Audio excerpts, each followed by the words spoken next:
Today, we're going to hear from the Office of Neighborhood Involvement, the Bureau of Development Services, Portland Parks and Recreation. We'll take a brief break at 11:30, then we'll come back for the Bureau of Emergency Communications and then the Portland Bureau of Emergency Management. With that, I'll turn it over to Director Scott. I have nothing to add this morning. Thank you, Mayor. Very good. So we'll start with the Office of Neighborhood Involvement. Director E. Okay, thank you. Good morning, Mayor and Commissioners, Budget Advisors, City colleagues, and community members. My name is Sukri. I serve as Director for the Office of Neighborhood Involvement. And I have a lot to cover in this short amount of time, and so I'm going to jump right in. And if I have a tendency to also speak very quickly, so if you just need me to slow down, please just let me know. I'll start with this quote from Lewis Carroll. If you don't know where you're going, then any road will lead you there. Today's budget conversation will be wide-ranging. We'll talk about graffiti and communications, disability, and cannabis. And so I would take the first part of the presentation to let you know that where we are going as a bureau. Where we are going, is this actually helpful?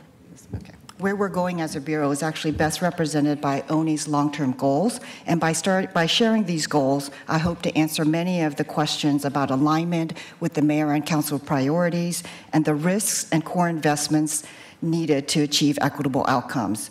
ONE's long-term goals also help us understand how the parts add up to a greater whole. The first slide is a very simplistic representation of ONE's mission in service of the mayor and council priorities. The point I make here is that these priorities are actually jointly held by the community, bureaus across the city, and the council. Realistically, the only way to increase housing options, enhance livability, increase public safety, and strengthen resiliency is in partnership with the community. And many bureaus partner with the community, of course, but ONE is the only bureau for whom it is the sole mission. The next slide, please. The next slide actually has our mission, and the words are pleasant enough: to promote a culture of civic engagement by connecting and supporting all Portlanders, working together and with government to build inclusive, safe, and livable neighborhoods and communities. However, every single word in this mission statement is contested. The reality is that we do not share the same worldviews, and we do not have the same starting points, and that is why investing in this mission is paramount, because we do have an interdependent and shared future. And the who needs to agree changes every day.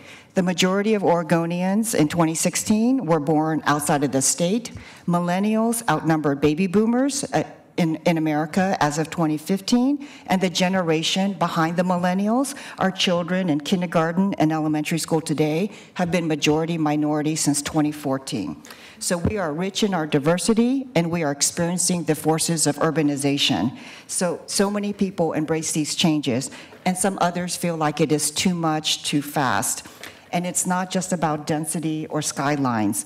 Our diversity and urbanization challenges very basic concepts of what it means to belong and what we can expect of each other and of our government. So if we only invested in roads and pipes and parks, all very necessary things, but not in the social and community infrastructure to bring Portlanders together in the democratic process, then these goals of livability, public safety, equity, and resilience will be elusive. Next slide, please. So ONE's long-term goals speak to this, and there are three. The first we're calling structures for inclusion. Each significant act of inclusion does not guarantee that the next act will follow. I'll share with you an example. When did women get the right to vote? Anyone? 1920. 1920. The question is actually better asked, which women? Because in 1920, with the 19th Amendment, white women received the right to vote. But it took the Voting Rights Act of 1965 for African American women to actually exercise the franchise. And for women ages 18, 19, and 20, it took the 26th Amendment in 1971 to be able to have the right to vote. The example is to make the point that structures themselves can be designed for inclusion. It is possible to build into the DNA of institutions to regularly ask who is included, who is excluded, and then what has changed about our basic assumptions about inclusion. So ONI will model this in our own work, and we hope to be the bureau that helps to change institutional practices across the city. One way we would do this is by flipping our own complaint-driven models, especially in our Livability Center, noise control, graffiti abatement, and liquor licensing. These programs are not currently designed to ask who is not served. We will move to more proactive functions that represent the data of real need and opportunity, and also reflecting the languages, cultures, and realities of diverse communities. This thing is too close. And as good as government can be, truly inclusive structures are always in partnership with the community. So we cannot neglect to invest in the infrastructure for community building and civic engagement. Just as the city functions with bureaus and departments, community life is organized through community-based groups, faith centers, neighborhoods, language, common experiences, and more. Especially for communities that are not well served currently by government, we need to invest in their ability to partner with the city toward city and council priorities, especially around equity. Our second long-term goal is called adaptive governance. Issues from confronting communities have always been complex, but the way that we take on complexity in government does not always reflect this. Our form of government splits up budgets, authority, and responsibility across bureaus. The way we decide is often 50% or more, which is another way of saying that we are equally divided. And success is often defined as having to be measurable and concrete, which makes us focus on incremental efforts to be practical. And this is not a judgment. This is just a description of our reality. But many communities refuse to fit into neat and separate formats, even though they have to use these processes effectively. For example, today's reality of climate change requires cross-issue, cross-constituency organizing. We see this in local efforts like the Portland Just Energy Transition. This coalition brings together the leadership of movements that refuse to be separated: women's, racial justice, environmental, faith, and more. For ONI, I think I can do this without. For ONI, we'll be redesigning our programs to ask how we can better invest in bringing people together around issues of common concern, while recognizing that they and we often have organized them through single identities such as neighborhoods, communities of color, youth, disability, and elders. Housing or income inequality, for example, are issues that cannot be addressed by single perspective alone. Also, as a city, we keep asking ourselves, how can bureaus work better together on citywide concerns? ONI will partner more and more with bureaus, not just in one-off projects, but take on efforts that make it a citywide practice to have shared goals that make it into multiple bureaus' budgets, metrics, and measures for accountability. Those are some of the examples of what we mean by adaptive governance. Our third goal is called Fulfilled and Empowered Portlanders. On this, I simply want to say communities empower themselves, and our role can be to support their ability to work together and with their government. And there are too many communities that have a minimal relationship with the city, and that is our collective loss. As a city, we can get to a mindset and a reality of everyone in and sharing the benefits of the system with as many as are willing to join. But with the ideas, similar as with the ideas of livable, safe, and inclusive, the idea of everyone in is also contested. Some have told me, even as recently as last night at a meeting, that this sounds like they will get less and that bringing more people in will dilute all our issues. I do not cater to this thinking, but I do think the outcome is that everyone gets something different. How we equitably share and invest resources is the right conversation, and they're very challenging. ONI will be investing more time and attention toward how we have these public conversations about equitable outcomes, acknowledging our different starting points and our different experiences of respect. Our next slide is just a simple graphic of the at least 16 programs that ONI is pleased to house, and the effort to put our mission and our long-term goals at the center. Again, if we don't know where we're going, any road will lead you there. The next slide, please. In the future, could you give us, I mean, after this, could you give us a bigger one of that? Because even looking at it on the screen, I couldn't see what was written in the 16 spots. So if you could give us a full-size page, that'd be really helpful. Thank you. That would be great. I would do that. You need to push the microphone away from you a little bit. I know, it seems like, thank No, you. just the distance. You're right, there's writing, and I Thank didn't you. even see that. So, You're right, there's writing. the next slide, please. 16 programs, she said. So ONI's long-term goals reflect strategic thinking, not only a set of decision points, and our strategic choices are on the slide, and I only briefly refer to the second one, investing in the leadership and the community infrastructure for 2035. The next slide, please.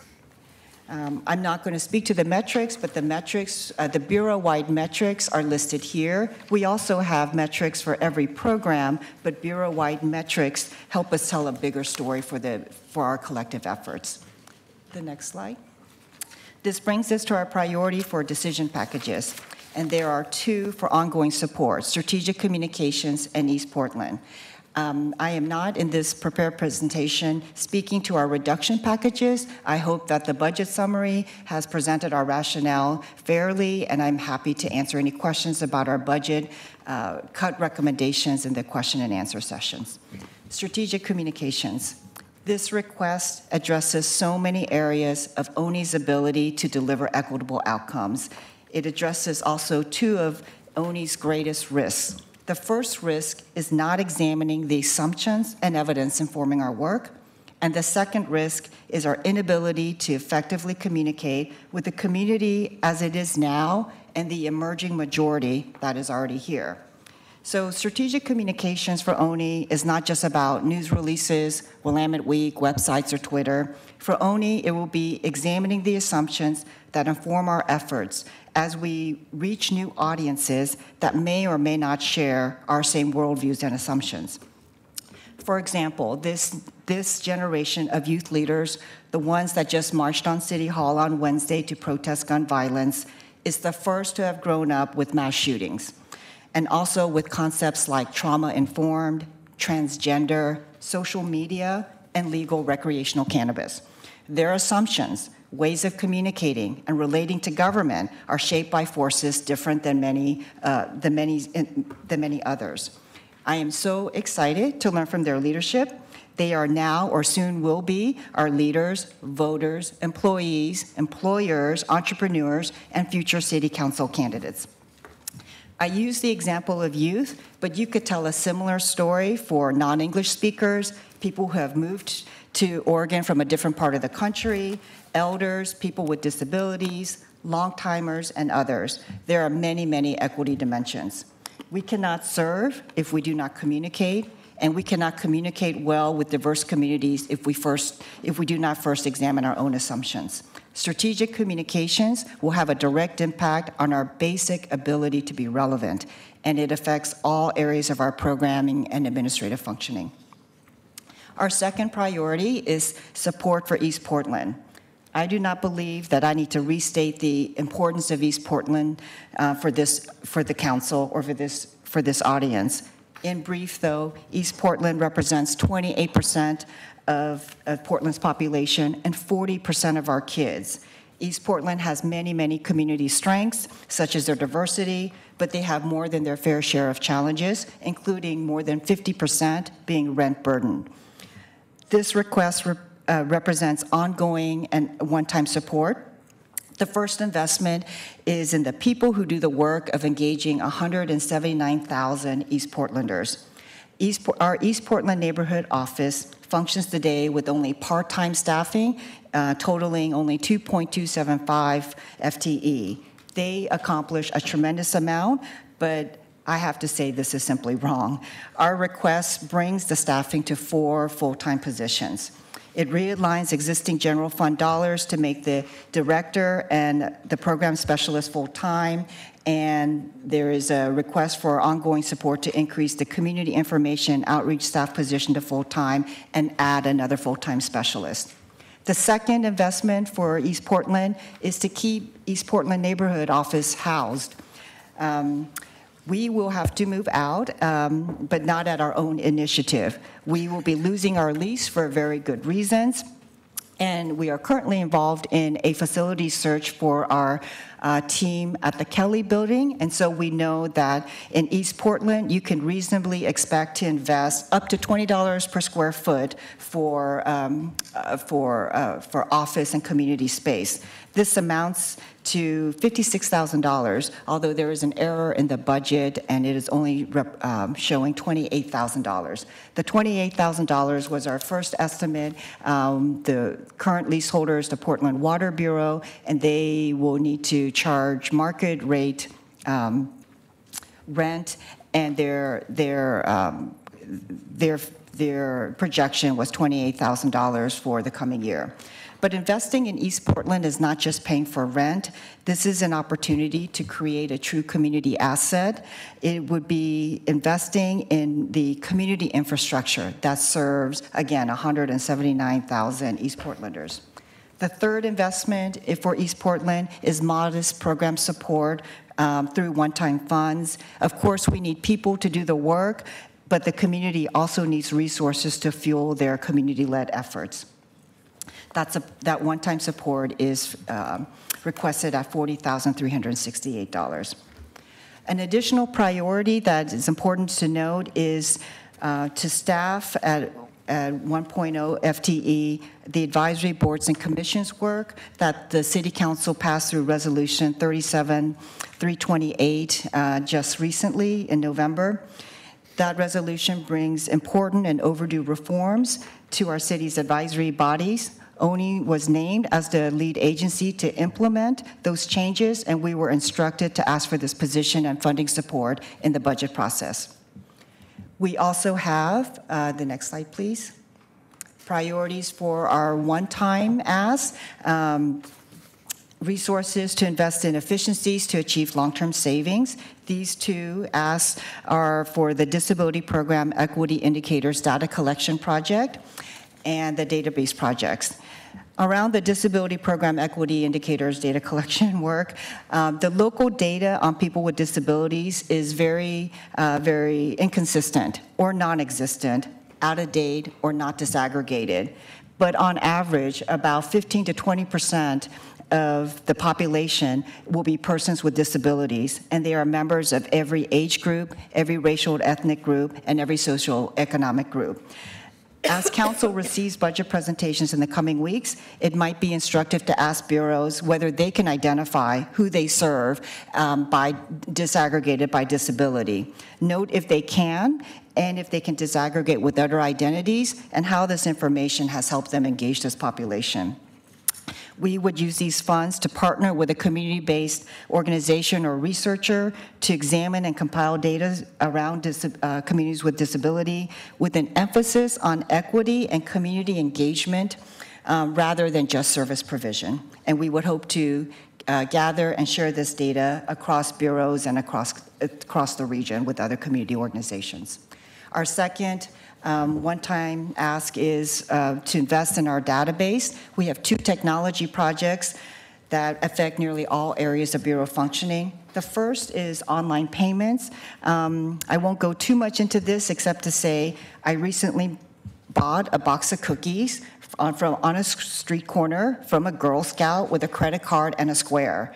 I would just like for ONI to have the same capacity as our local Girl Scout troops. Last year, we processed 6,843 payments from noise, liquor, and cannabis programs. All of those business owners, community members had to print something out, find a stamp, or drive into City Hall to pay that fee.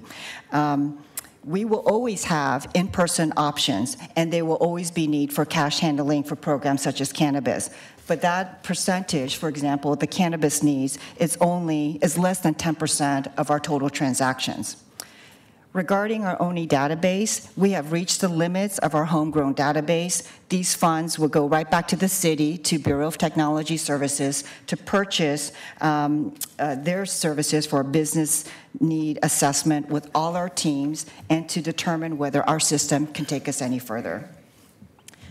Finally, there's a new decision package that ONI and our commissioner in charge is requesting for your consideration. The request is for ONI's Cannabis Program to receive 1/3 of the anticipated cannabis tax revenue to administer funds related to small business support and restorative justice initiatives. We are requesting these funds to serve the voters' intent for how the tax revenue should be used, which is for drug and alcohol education and treatment, public safety, and support for neighborhood small businesses, especially women and minority-owned businesses. This ad package is related to the cannabis tax revenue and therefore should not have bearing on ONI's general fund request.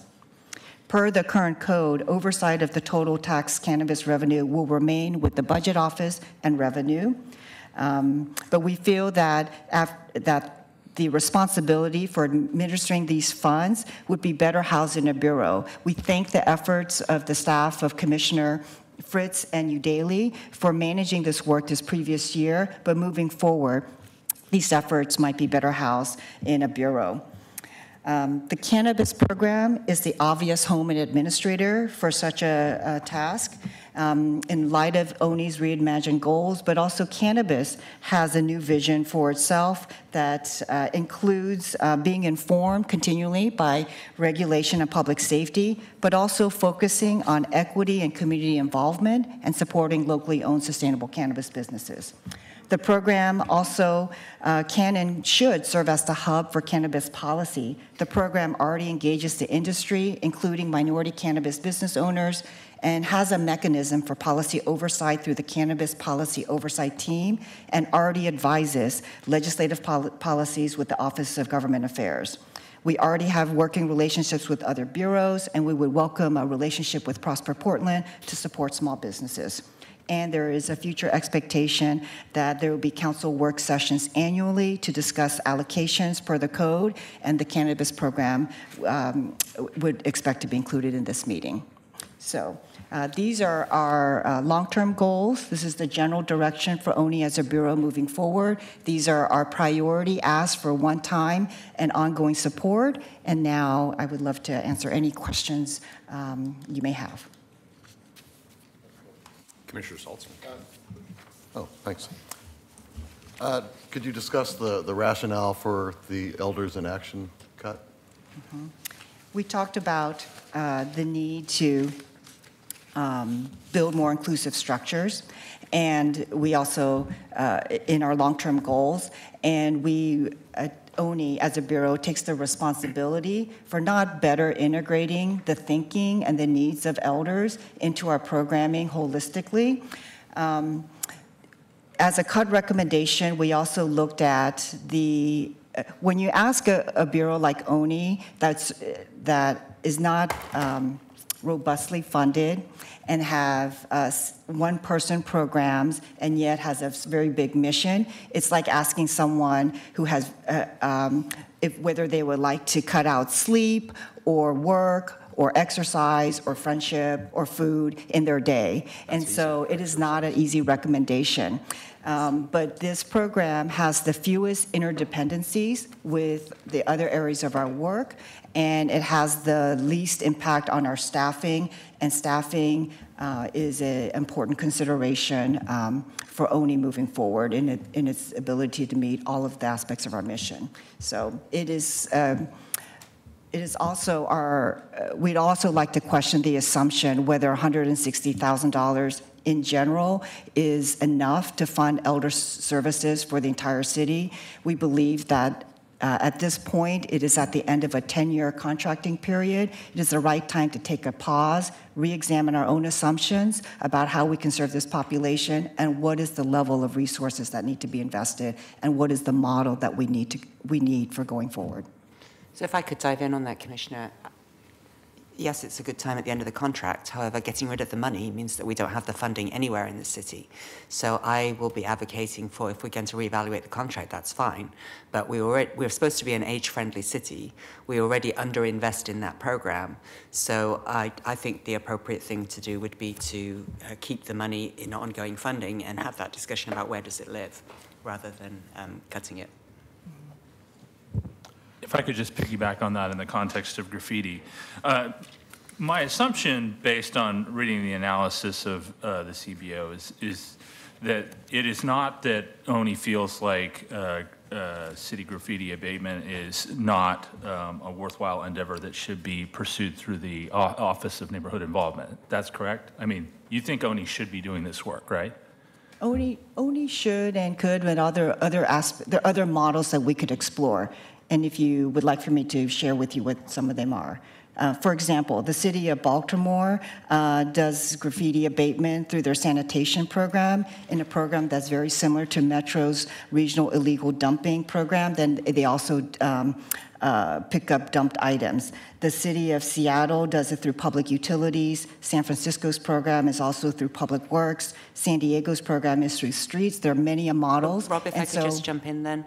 So how much volunteer coordination of graffiti abatement does ONI now do? Because the reason it was in ONI before is it was used as a community engagement tool. Is ONI still doing volunteer cleanups, or could we put it in OMF and have it just done by contract?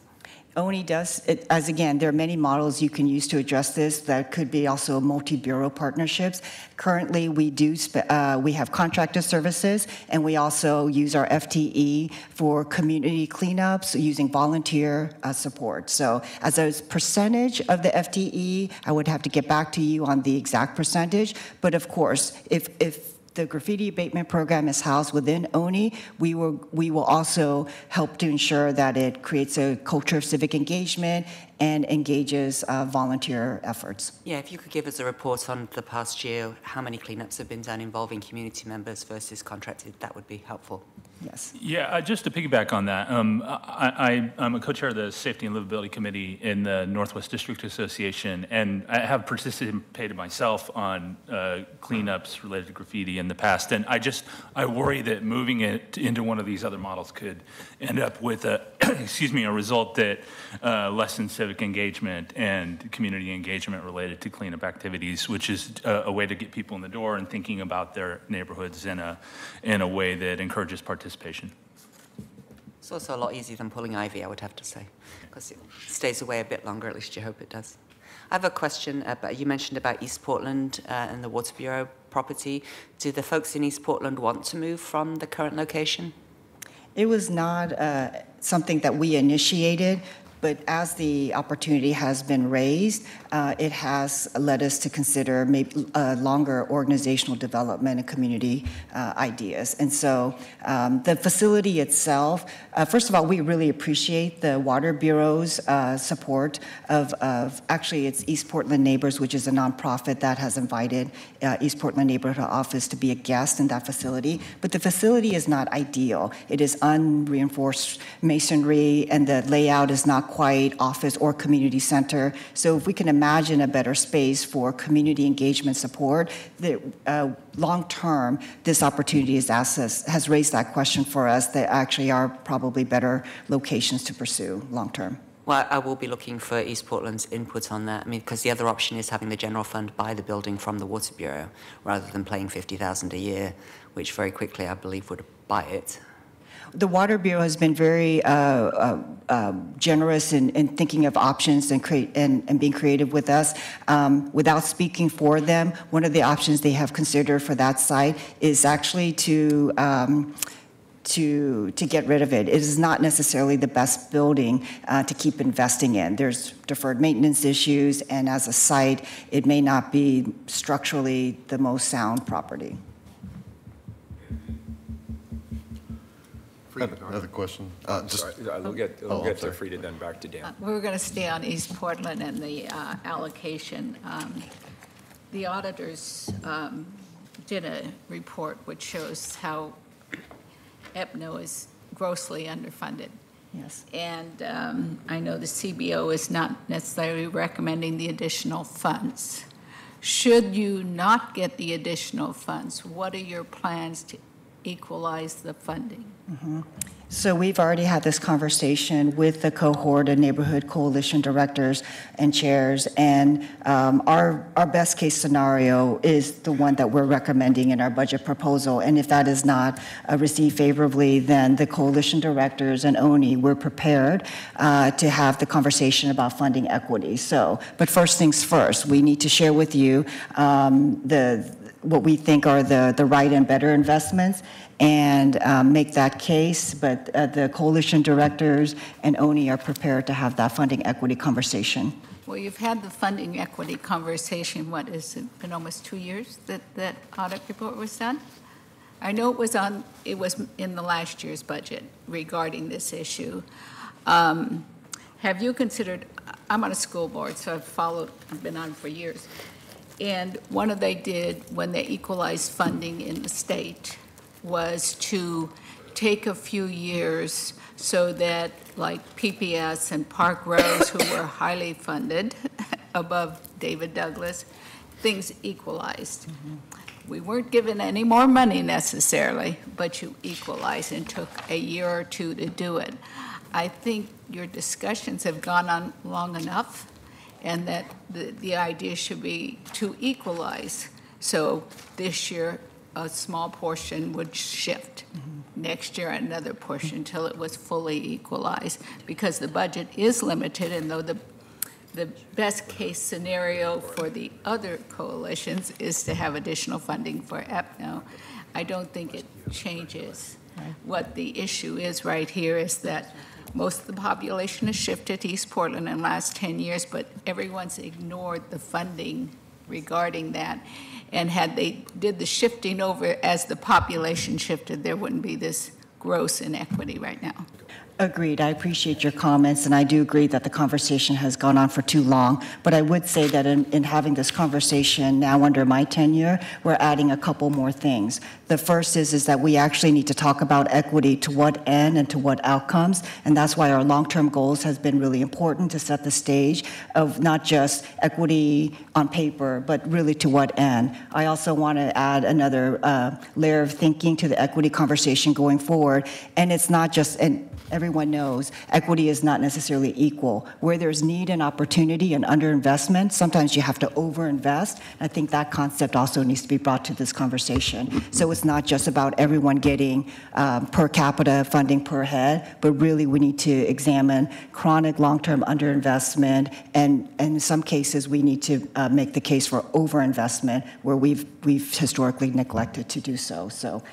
I don't disagree with you, but the first step would be to equalize the funding, and then you could look at the extra needs that East Portland have. Yes. Given the immigrant population, they have a much higher need for translation and interpretation than most of the other coalitions.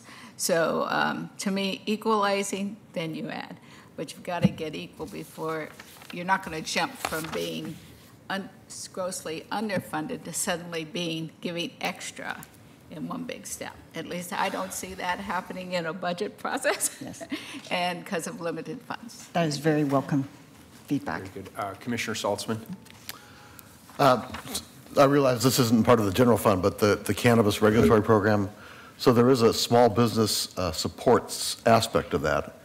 And you mentioned Prosper Portland. I guess I'm curious, have you given any thought to simply developing an intergovernmental agreement with Prosper Portland and let them do the small business support, given how difficult it is for businesses to access who does what in government? Is that what's going on? Yeah. Oh, okay. Okay, great. Thank you, Commissioner Fritz. Okay. Commissioner Fritz? On that issue of cannabis tax, I support your proposal, Commissioner Daly. Are you planning to have a work session this year to allocate the tax? That would be my preference. I agree. Yeah. Well, thank you, Suk. First of all, I just, in the interest of time, I'm going to keep this really brief, but I want to affirm my support for these ad package priorities and the budget cuts with a few caveats. One, I would love to talk to my colleagues about Elders in Action because I do support that organization. I don't want to see them suffer, but I think we need to talk about where they should live and how they should be funded and whether having one organization do this work year after year after year is the appropriate approach. Communications is absolutely vital. I can't believe the Bureau has been functioning without adequate communications support, and I was disappointed to see that not recommended by CBO. Similarly, the advisory boards and commissions position. ONI has had responsibilities thrust upon them without adequate resources, without extra funding, without added FTE, and we had to take someone already doing vital work in our Bureau and redirect them to do this. So if we're not going to get that position funded, we are not going to be able to do that work because we cannot go without that other position, business. It's a management analyst. Management analyst position. And that's all I have to say right now. Very good. And did you have one more, Rob?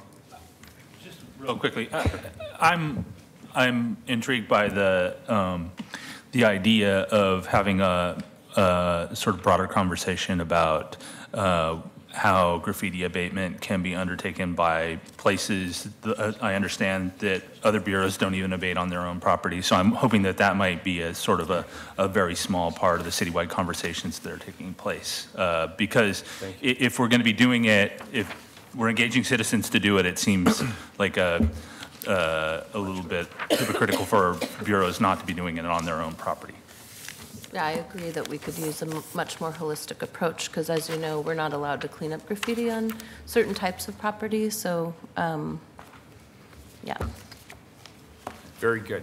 So again, I apologize. This always feels like speed dating, and I know we could ask each of these directors lots more questions. So remembering this is dipping our toes in the water. And gives us some idea of the Bureau's thoughts vis-a-vis the CBO's thoughts. So I appreciate everybody understanding that we have an aggressive timeline. Thank you, Director Reed, for your excellent presentation. Next up, we have the Bureau of Development Services.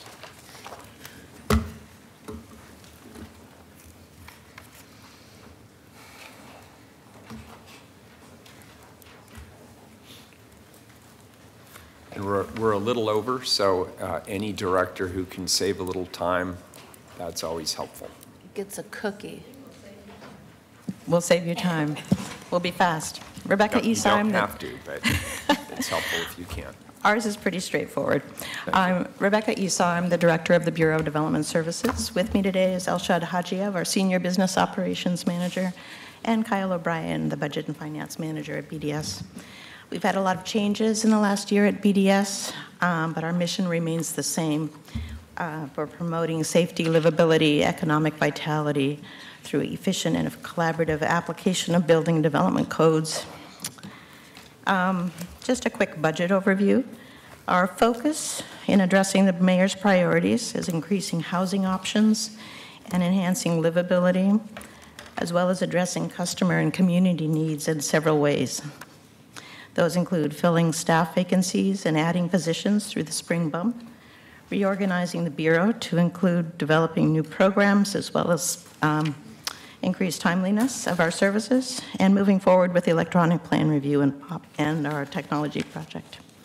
Our budget request has support from the development industry and the community, including DRAC, the Financial Advisory Committee, and the Bureau and the Budget Advisory Committee. Regarding the housing options, increasing housing options, and the housing crisis we're in, we've been partnering with PHB, providing priority service to BHB-funded affordable housing projects. We've been implementing the Mayor's Fast Track permitting pilot, and we've been working on our enforcement program, which supports preservation and maintenance of existing housing stock. Additionally, we've been partnering with the Joint Office of Homeless Services with locating warming centers and mass shelters.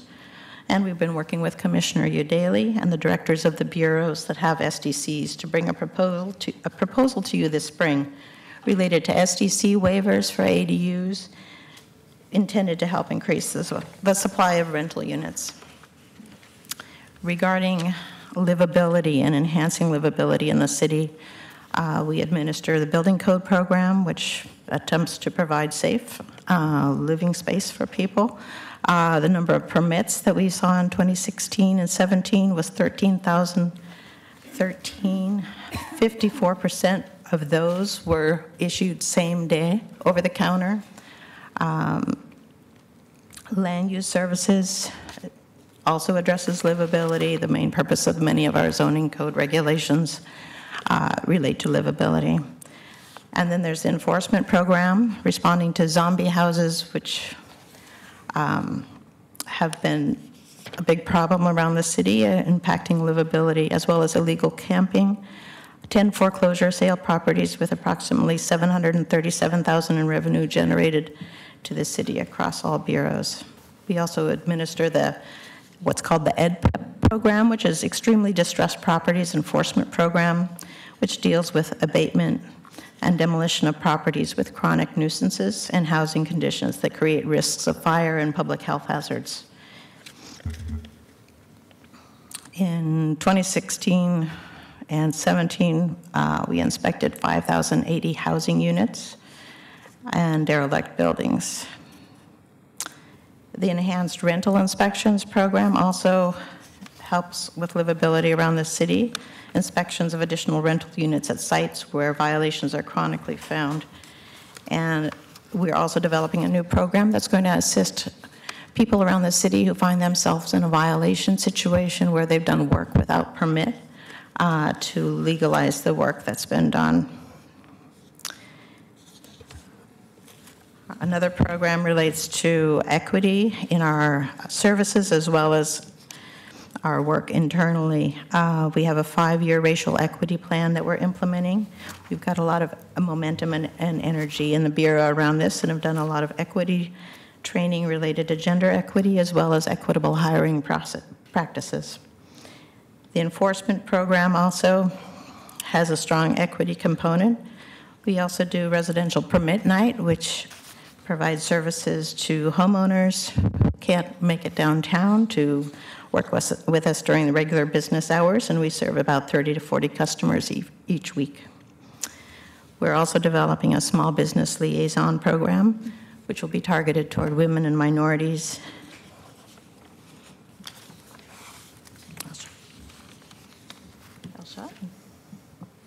Good morning, Elshad Hajiev, Senior Business Operations Manager for the Bureau of Development Services. I'm going to cover some of the risks that the Bureau is facing. As you know, the Bureau is 99% fee supported. Only 1% of our funding is coming from the general fund. The fees are coming from the building permits, mechanical permits, electrical permits. Can you pull your mic a little bit closer? Absolutely. These fees are collected through mechanical permits, electrical permits, building permits, land use fees and charges, and also enforcement penalties. The Bureau's reliance on fee revenues makes our projections of our revenues extremely important. So we are the only Bureau in the city who actually does econometric forecasting of our revenues besides the City Budget Office. We're also the only Bureau in the city that has a separate committee, financial advisory committee, that actually looks at our projections of our revenues, projections of our expenditures, and provides us with recommendations as far as how to proceed with our 5-year financial plan. Over the last 6, 7, 8 years, the economy has been expanding very rapidly, and we saw a huge increase in our revenues. Currently, our reserves stand at $90 million, which is the record for the Bureau. However, there is also a risk that at some point that expansion will stop, and we will face a recession or a mild correction. According to economists that staff our financial advisory committee, within 18 months to 2 years, there is no risk of immediate recession. However, after that, they're not sure as far as what will happen. So with that in mind, the Bureau has a lot of the Bureau has a plan as far as how to mitigate those risks to our revenues. We experienced a recession back in 2008 and 9 when the Bureau lost more than half of its staff. So back then, we started working on our business continuity plan, which we completed. We presented to the council. Council approved it. That plan tracks leading indicators in the construction activity within the Bureau and also separate triggers. Those include things like the amount of our reserves, the rate of the cost recovery for our services. We also look at number of permits that are coming into the door, the valuation. So all of those triggers are tracked on a monthly basis, and then they're shared with the senior management. And the plan also outlines measures that if any of those triggers are activated, what kind of measures the Bureau will take to prevent a situation that we were in back in 2008, 2009. That's one of the risks. The second risk is staff actually hiring and staffing our positions. Over the years, we've been asking for positions, and we're actually asking for another 16 positions in the spring bump. We have some difficulties filling those positions and actually finding qualified candidates. What happened during the recession is that a lot of trade programs and local universities were shut down. And just like 3 to 4 years ago, they started to add those programs. However, the Bureau is still a champion in hiring. We hired 109 new employees just last calendar year, which actually represent 20% of our staff. So we're hiring at a very high rate. Not only adding positions that creates vacancies, but also we're dealing with the aging workforce. When more than 35% of our employees actually are retirement age or close to retirement, so there is a high level of attrition. That's kind of makes the issue a little bit more challenging for us. However, again, the Bureau implemented so many creative ways of dealing with that challenge. We have a dedicated HR analyst that's assigned to our Bureau. We also have a very robust hiring process. Again, we pulled some statistics. The Bureau is actually, as far as the average time to fill the position, we are the lowest in the city across the bureaus. And again, we renew our workforce at a pretty high rate, 20%, which is really high.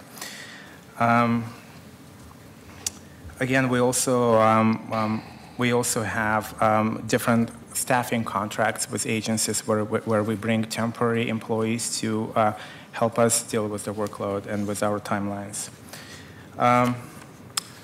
These are our challenges, and that's how we're dealing with them. With that, I'm going to turn over to Director Isel.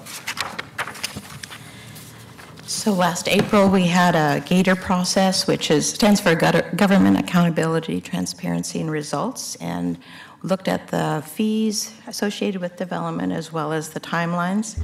And we're going to be making another report back to the Mayor and Commissioner April 2nd on progress made there. So I won't spend too much time on that right now, but we have been making progress. We've been partnering with PHB to get their projects prioritized, and we're piloting some process changes associated with that to see if we can improve our turnaround times with permit review. We've started convening meetings of the directors of the bureaus who have staff involved in the permitting process, and are trying to break down the silos between those agencies to help address staffing challenges and consolidate our work when developing new development fees. That's been a complaint from the development community, is that we're too siloed in our approach with permitting, so we're working to break that down. The bureaus that are going to be increasing fees and bringing those fee proposals to you this spring, those are going to include information so that you can look at them holistically and know what the full impact will be to a development project, whether it's a new single-family home or a new office project or apartment project.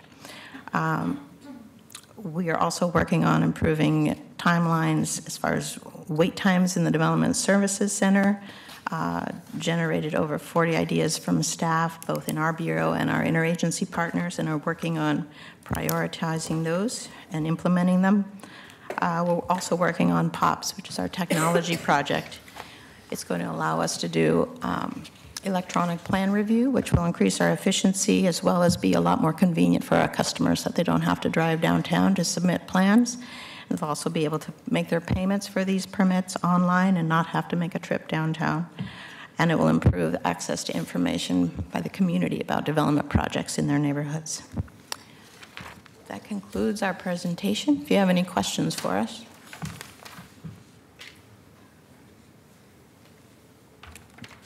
I have a question, and it's a little more high level, but so you do permitting for new buildings and stuff, Yes. And so through that process, you know, or have a reasonable expectation based on the permits that you grant and the timelines for the construction that results for that. For new housing or new commercial construction, you have an idea of how long it will be before, say, new commercial property of such and such a size is going to be brought online within a given area, and you have information on how many market rate housing units are going to be available over a timeline going forward, and you know how many affordable housing units are going to be available going forward. So is that information something that you have available to the public and or council, and do you have that kind of plotted over time as you? I have it here if you would like. I would like, around. as a matter of fact. But what I'm trying to get a sense of is, I mean, the city knows that we're undergoing this extremely vexing housing issue, and it's reflected in a lot of different ways. And as we read the reports, a lot of bureaus are being affected by it, as are the people who live in Portland and the metro area. And I'm trying to get a sense sort of the larger issue of, this is a crisis, but is it ever going to not be a crisis?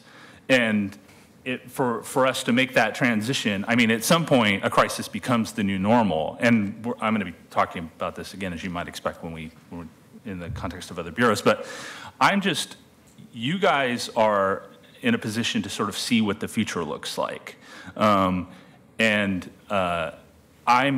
want to see forecasting, really, when it comes to housing availability, and to get a better sense of, and I'm sure this is something that maybe council already knows, but if they don't, they definitely want to know, is when the crisis is going to be mitigated to a level where we can start making adjustments. I understand that a lot of the homelessness funding and JOH and all that other stuff is kind of sunsetted after a certain amount of time, like 6 years or something like that. So, I mean, if it's still a crisis in 6 years, that's not going to be a way. We need to have a systemic way of dealing with it. And I know that that's what council has been trying to do. But this seems to be the place where we can get at least one of the pieces of data that we need to understand when there might be some relief. I'm actually very concerned about the amount of affordable housing on the horizon. We did have a rush of applications in just prior to February 1st, 2017, when the inclusionary housing regulations went into effect. And from that time, we have approximately 10,000 units in 81 projects in the pipeline. Whether all of those continue forward, we don't know. The cost of construction also is very high right now and impacting project feasibility.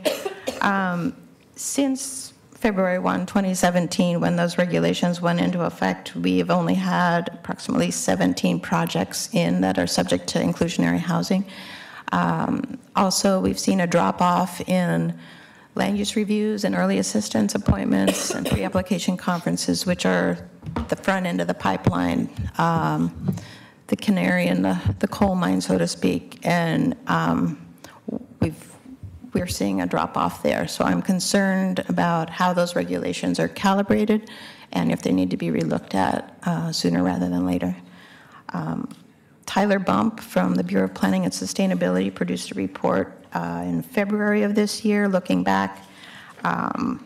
There's debate in the development community about if it's working, if it's not working, and if it's calibrated right. So I expect there will be more discussion with Council and the Bureau of Planning and Sustainability and the development community on what to do and how to assess whether we're getting the results and whether it's going to work. I just want to make sure I'm reading this right. The ones that are in the category of projects not subject to IH, the 2952 units, those are market rate? They're all market rate as far as I know. Yeah. Or luxury. Or luxury. Yeah. Okay. Yeah, that's not good.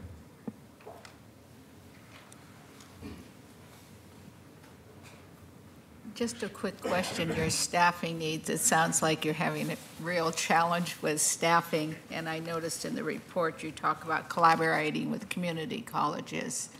Are you collaborating with high schools?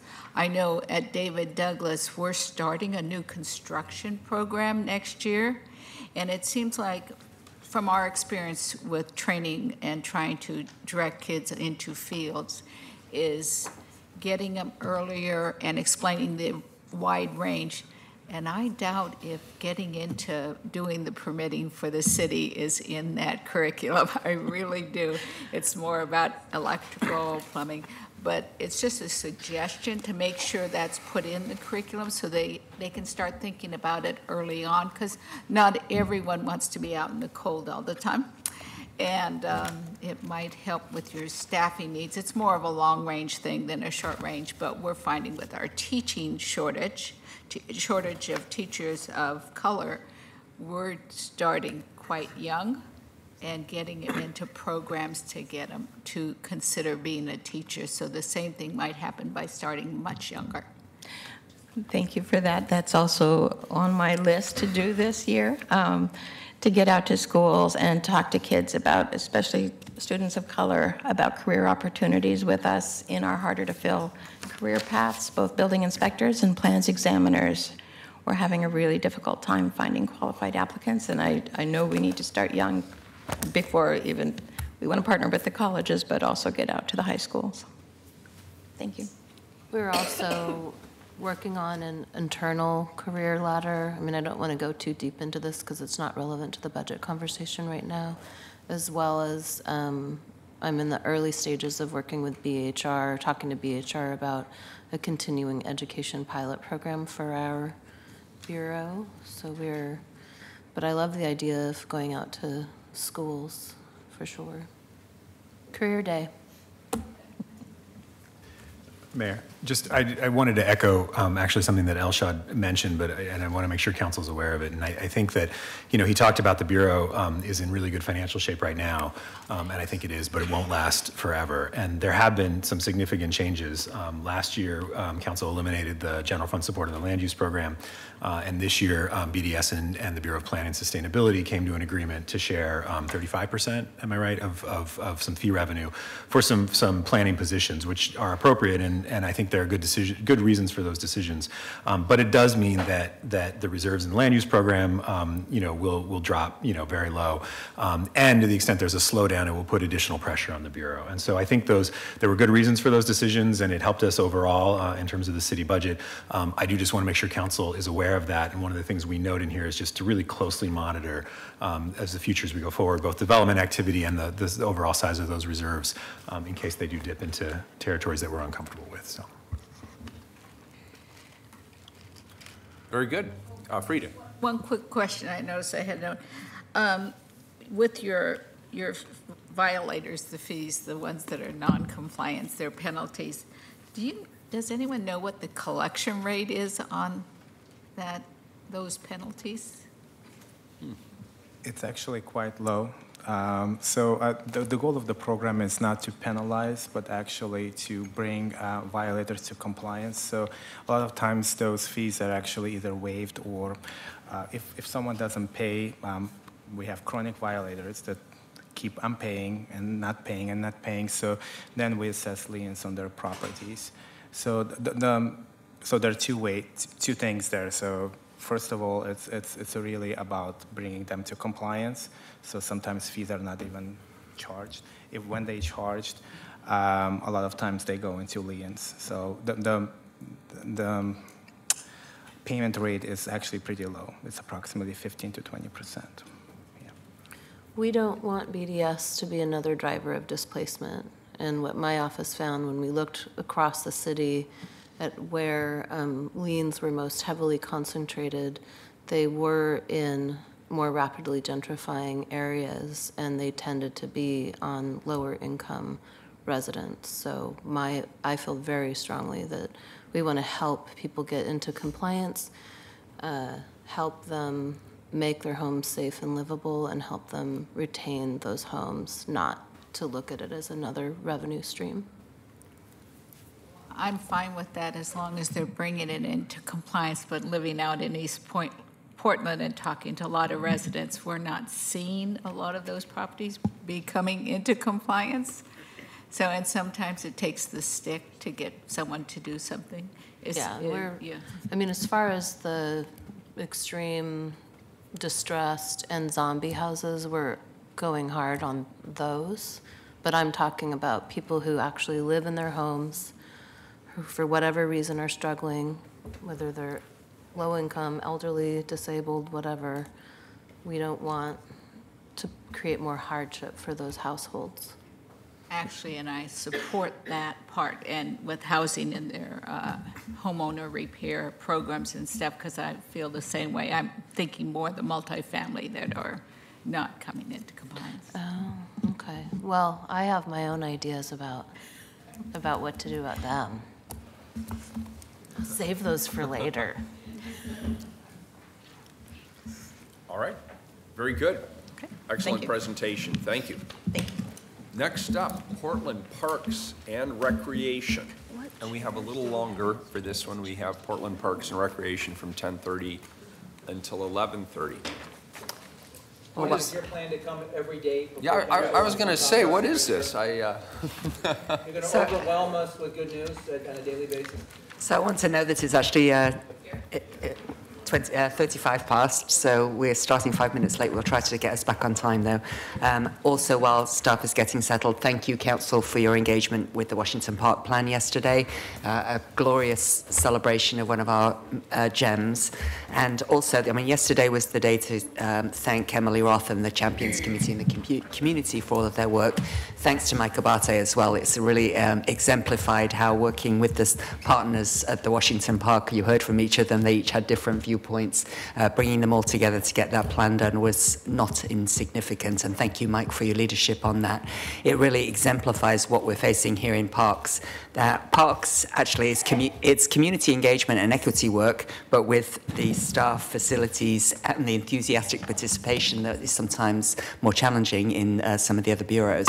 So, a very difficult budget once again after so many years of cut, asking for to find 5% cuts, and the City Budget Office recommending 4% cuts in parks, which is greatly distressing. I expect to see a lot of turnout at the community meetings from people who are very upset that we had to do that. And so I just want to recognise that I don't like the cuts. In fact, I don't like many of them. I seriously don't like, and want Mike to tell us all about them, what we had to do. Thank you, Commissioner, Mayor, Council, members of the Budget Advisory Committee. I'm Mike Abate, Director of Portland Parks and Recreation. It's an honor to present Parks' requested budget, and the entire Bureau is really grateful for your support over the years, particularly your recognition of the health benefits and economic vitality that Parks brings to our community. With me today is Pat Frobes, the Chair of Portland Parks Board, and Amy Archer Masters, our Finance, Property, and Technology Manager. As you know, getting to this point in a budget process is a lot of work, so I want to make sure that our senior management team is recognized, our very diverse and large budget advisory committee who worked tirelessly on a difficult budget, and certainly our labor partners, all of whom gave their time and talent to propose the difficult choices we're going to discuss with you today.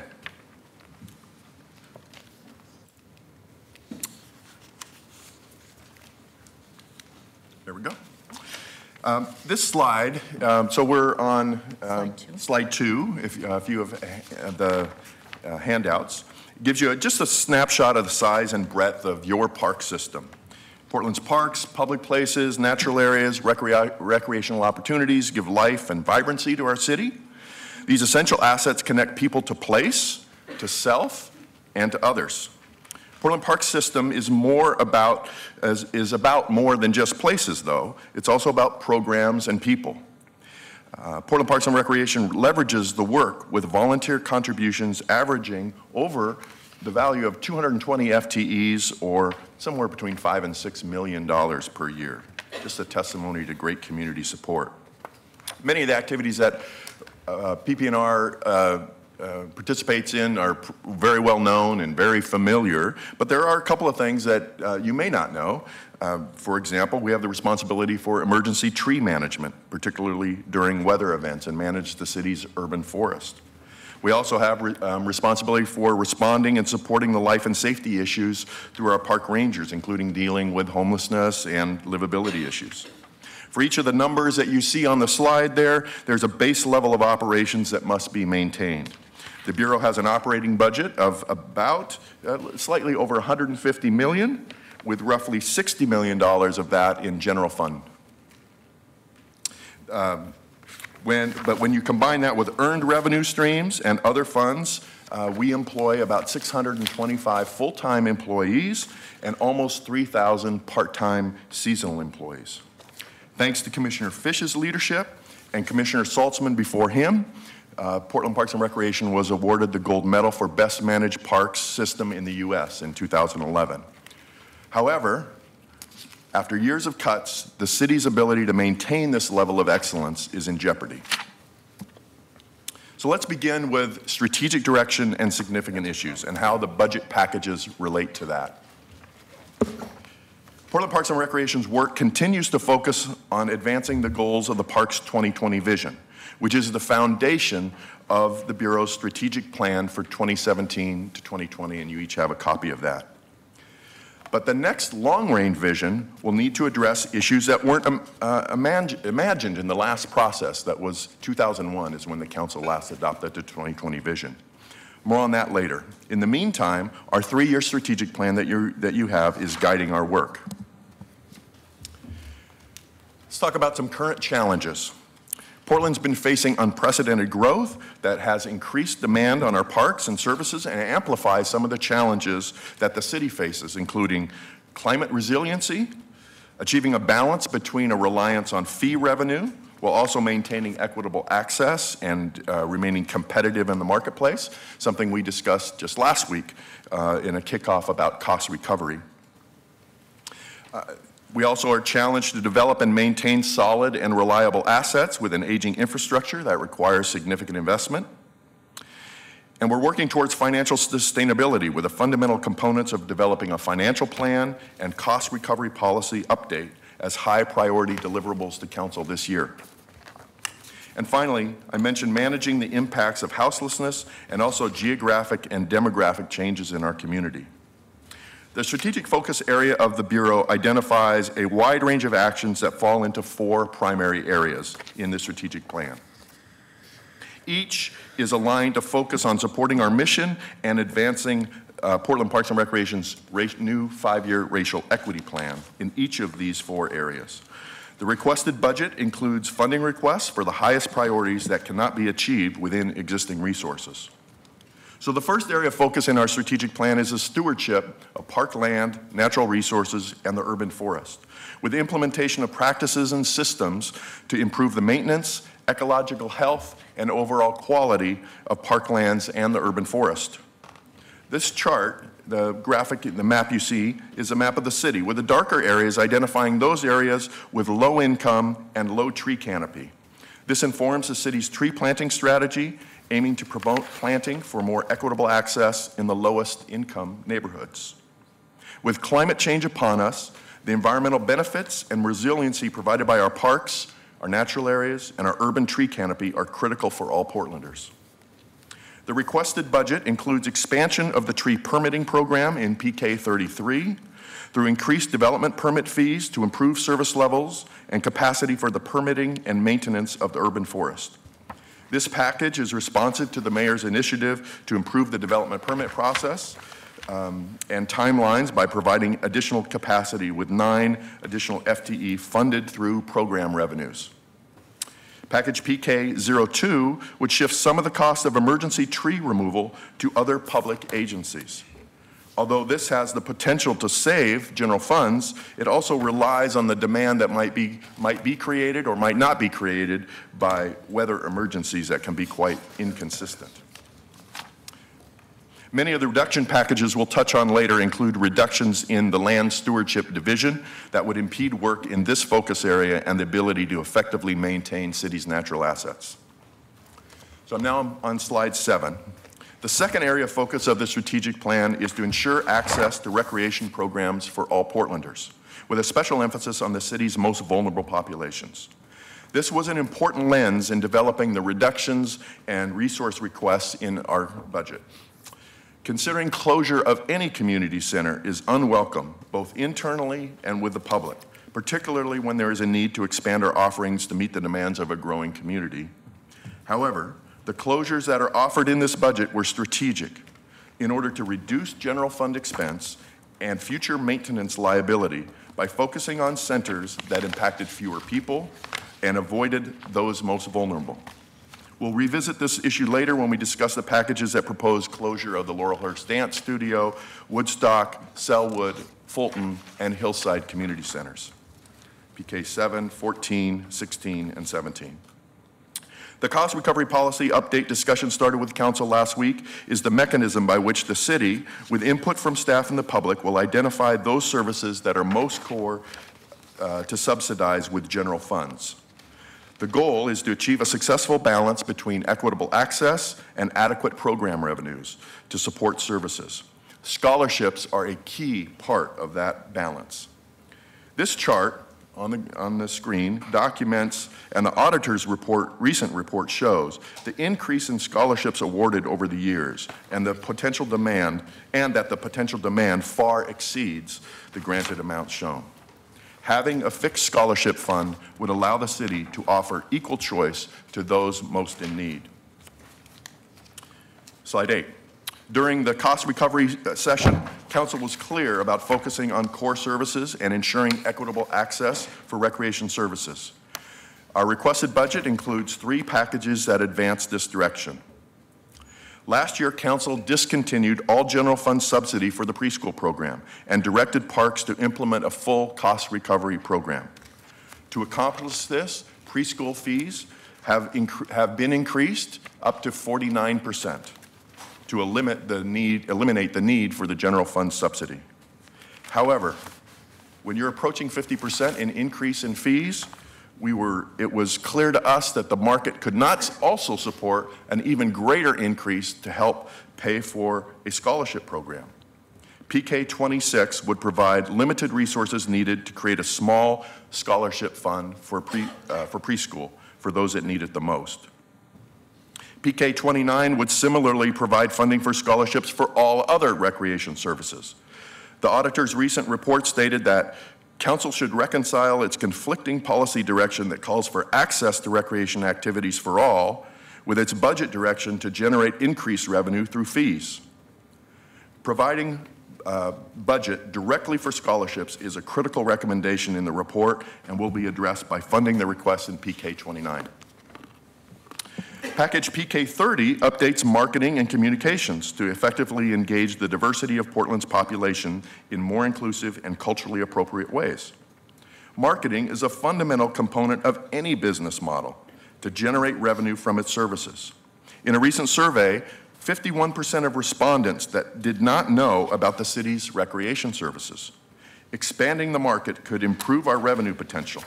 The package would redevelop standards to be more inclusive and thus provide better outreach, particularly for the city's changing demographics, including more communities of color, refugees, and immigrants. Next slide. The third focus area is to develop and maintain critical infrastructure in support of one of the mayor's priority areas. In the graph above, it's a little complicated, but I'd like to bring your attention to the dotted line above the bar graph. That dotted line represents our annual maintenance funding need of $45 million per year, or $450 over 10 years. Next, you see park maintenance funding by year, going back to 2005, 2006. The dark blue or violet bars show the amount of annual maintenance funding coming from the general fund. Major maintenance was not funded prior to fiscal year 2009, but has been a priority for Portland Parks and Recreation to get established funding under Commissioner Saltzman and Fish's leadership, and has continued under Commissioner Fritz. Although it has grown some, it is not at the level needed even with supplements from one-time funding. The 2014 Parks Replacement Bond is shown as white in the bar graph, and that has helped address some of the gaps in deferred maintenance. However, we've been making those repairs and replacements, and those funds will likely be completely expended by the end of next fiscal year. The important takeaway in this chart is that the city's annual major maintenance funding gap for park assets is approximately $45 million, which, as Andrew Scott presented yesterday, is for replacement, repair, rehabilitation, and mandates. But note, the overall gap is greater if you also include our needs to grow capacity for a growing community. The asset management industry benchmark is to have 2 to 3% of your asset replacement value as an annual investment in major maintenance, providing sufficient funds to invest in prevention and repairs. If you get below 2% of funding, then your assets continue to deteriorate. They become very poor condition and significantly more costly and difficult to repair or rehabilitate. Based on parks building assets, we are currently funded at less than 0.2% of the annual replacement value. In other words, 1/10 of the ongoing need for best business practices. There's a need for both one-time investments and ongoing maintenance for the city's parks infrastructure. Next slide. There are several requests for resources that help bridge the gap in major maintenance funding to effectively manage the aging infrastructure in Portland and sustain the award-winning Parks and Recreation system. Ad package PK24 is a combination of our 20 highest priority critical infrastructure needs, totaling $29.8 million. We recognize that this request alone exceeds the funding available, but this funding would move some of our assets toward a condition at which they can be preserved, as opposed to a risk of closure in the coming years. Some of the highest priorities are listed. PK25 requests an increase to the ongoing major maintenance funding. This would build on prior council investments to gradually increase preventative and responsive maintenance critical to the long-term financial stability of the system. There are several requests that relate to the mayor's priority areas to enhance livability and increase public safety. Like other public spaces in our community, parks are increasingly experiencing impacts associated with societal problems such as houselessness, gang violence, untreated mental illness, and substance abuse. Although not new, the scale and scope have increased dramatically in recent years. People are now communicating to us that they often do not feel safe in our public spaces, including parks. In the 2017 community survey with 2,000 respondents, 30% indicated concern for safety as a barrier to visiting a park. The city is experiencing a significant environmental degradation, and staff are exposed to hazardous materials and face threats, verbal and physical assaults, and erratic behavior while trying to complete their work. Continued efforts to implement policies, training, and practices responsive to our safety task force recommendations are a priority. The final focus area in the strategic plan is on building towards the future of the Parks and Recreation system. And that includes the next long-term vision. It also includes financial stability and actions to ensure a safe environment for employees and customers. The comprehensive plan adopted by Council in 2016 requires a vision for the Parks and Recreation system. With the Parks vision, or Parks 2020 vision coming to a close, it is time to vision for the next 10 years through a robust discussion with Portlanders on what they need, want, and are willing to pay for in their park system. Package PK 27 funds the process critical to gain support and recognition of future needs to maintain a financially sustainable system. Portland Parks will be returning to Council by the end of 2018 on the cost recovery policy update and financial plan. Package PK 28 provides the funding to effectively implement recommendations from these fundamental pieces of a financially sustainable system. Private philanthropic support is also a key part of our financial planning, and PK 35 would invest a small and highly leveraged amount in the fundraising efforts of the Portland Parks Foundation, which was originally created through the Parks 2020 vision and has successfully raised millions of dollars over the years to benefit your park system. At this point, Amy will share some more details on the budget process and the potential impacts of some decision packages. Thank you, Mayor, Commissioners, and Budget Advisors. The Parks Budget Advisory Committee includes a diverse composition of Parks Board, labor, geographic... I'm sorry to interrupt. Could you please state your name for the record? Oh, yes, sorry. Amy Archer-Masters, Finance, Property, and Technology Manager. Thank you. It includes Parks Board, labor, geographic neighborhood representation, communities of color, partners, and other stakeholders. The robust process begins in fall and is continuously improving each year. As provided in the requested budget, BAC members refined the framework of sometimes conflicting budget values to evaluate budget packages. The public input process included over 1,000 Portlanders and targeted outreach for input into park priorities from communities that traditionally haven't participated, utilizing the community engagement liaisons, the CELS program through ONI, to engage the Vietnamese, Spanish-speaking, and Russian-speaking communities at public budget meeting, and focus groups with representatives from immigrant communities and Spanish language speakers. The BAC begins with an orientation to programs and services, providing context of the budget, including the summary of prior years on slide 14. 7 of the last 10 years have resulted in budget cuts at parks, with particularly deep cuts starting in fiscal year 2009-10 through 2014. Many of these cuts were reductions to operations and strategies that support Bureau-wide work and supervisory positions throughout the Bureau. Although this chart shows some increases beginning in 2015, these were not restoration of prior cuts. These increases are new services such as the addition of the teen program, programs that have moved from other bureaus like fountain maintenance and loo maintenance, and substantial labor-related increases due to the arbitration settlement. Some of the cuts have also been offset by increased fees that present new challenges and barriers to participation. The cuts and expanded programs without sufficiently increased resources to administration to support those programs continue to challenge the Bureau in maintaining levels of service and delivering core mission. The level of cuts recommended by the City Budget Office would further impact ability to advance the strategic plan and provide core services.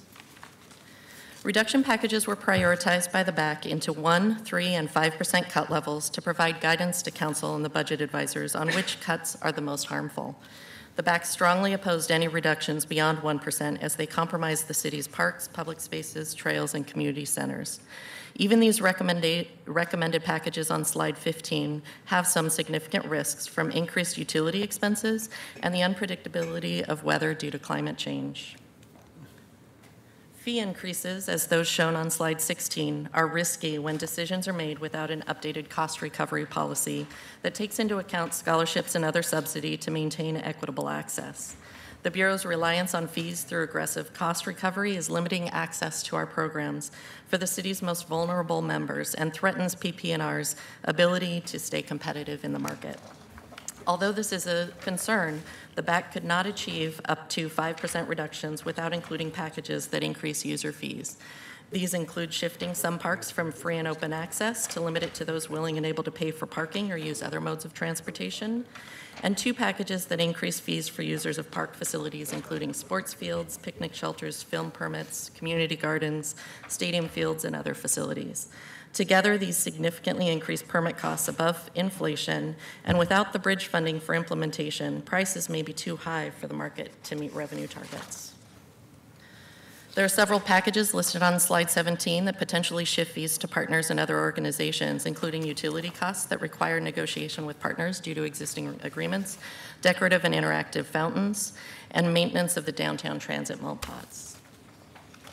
As mentioned earlier, the decision to offer up closure of any community centers, as listed on slide 18, was challenging, particularly as the city needs to expand the system to meet the demands of the community.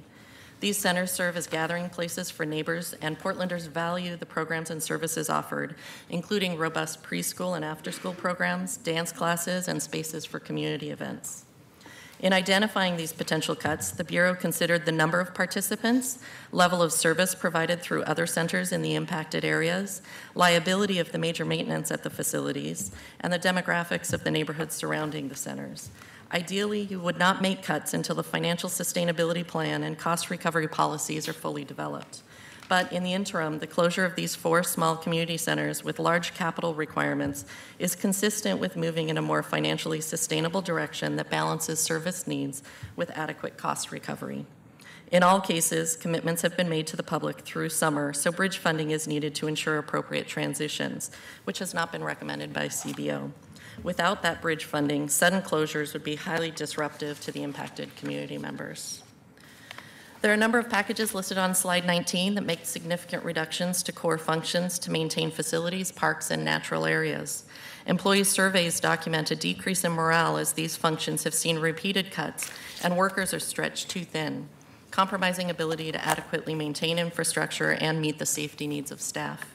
Reductions to maintenance, safety checks, and trash removal at undeveloped properties and regional trails presents new risks during a time of increased camping. Reduction of facility maintenance staff would exacerbate significant backlogs in work orders and deferred maintenance at aging facilities. As stated earlier, PP&R has experienced years of cuts and expanded programs without sufficiently increased resources to administration to support those programs. If the resources requested for implementation of cost recovery and financial plan are not funded, then maintaining the already limited operational resources listed on slide 20 are even more critical. The reduction in customer service center would eliminate live telephone support for livability and public safety calls on the weekend, resulting in poor customer service or shifting call volumes to police. To create a more equitable park system, PP&R is actively designing and constructing new and expanded parks and facilities with openings planned over the next several years. The leadership of public involvement staff to organize and support public meetings and events is an important component of successful capital projects. If the position reduction is taken, then the bridge funding requested will be essential to support work that is already committed and in progress. We've spent a lot of time talking about the potential reductions recommended by the CBO because they go very deep.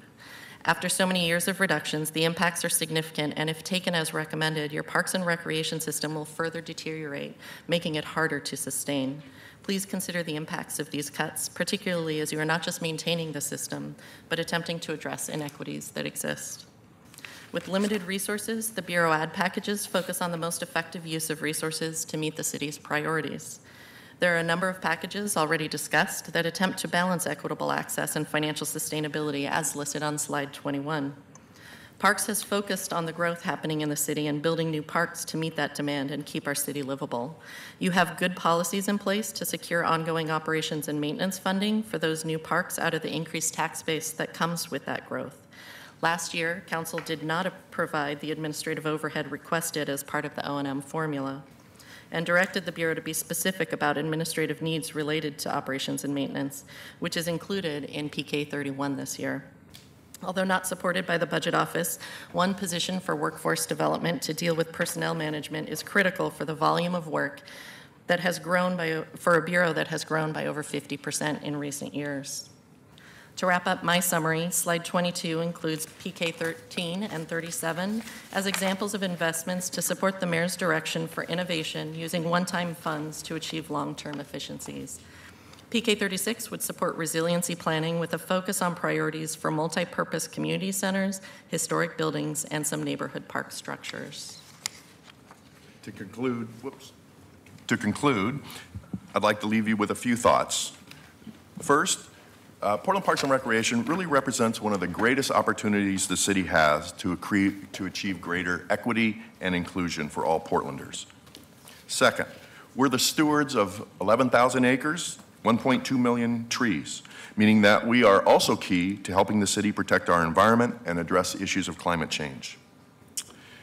Third, the role of Portland Parks and Recreation in creating public safety has never been clearer.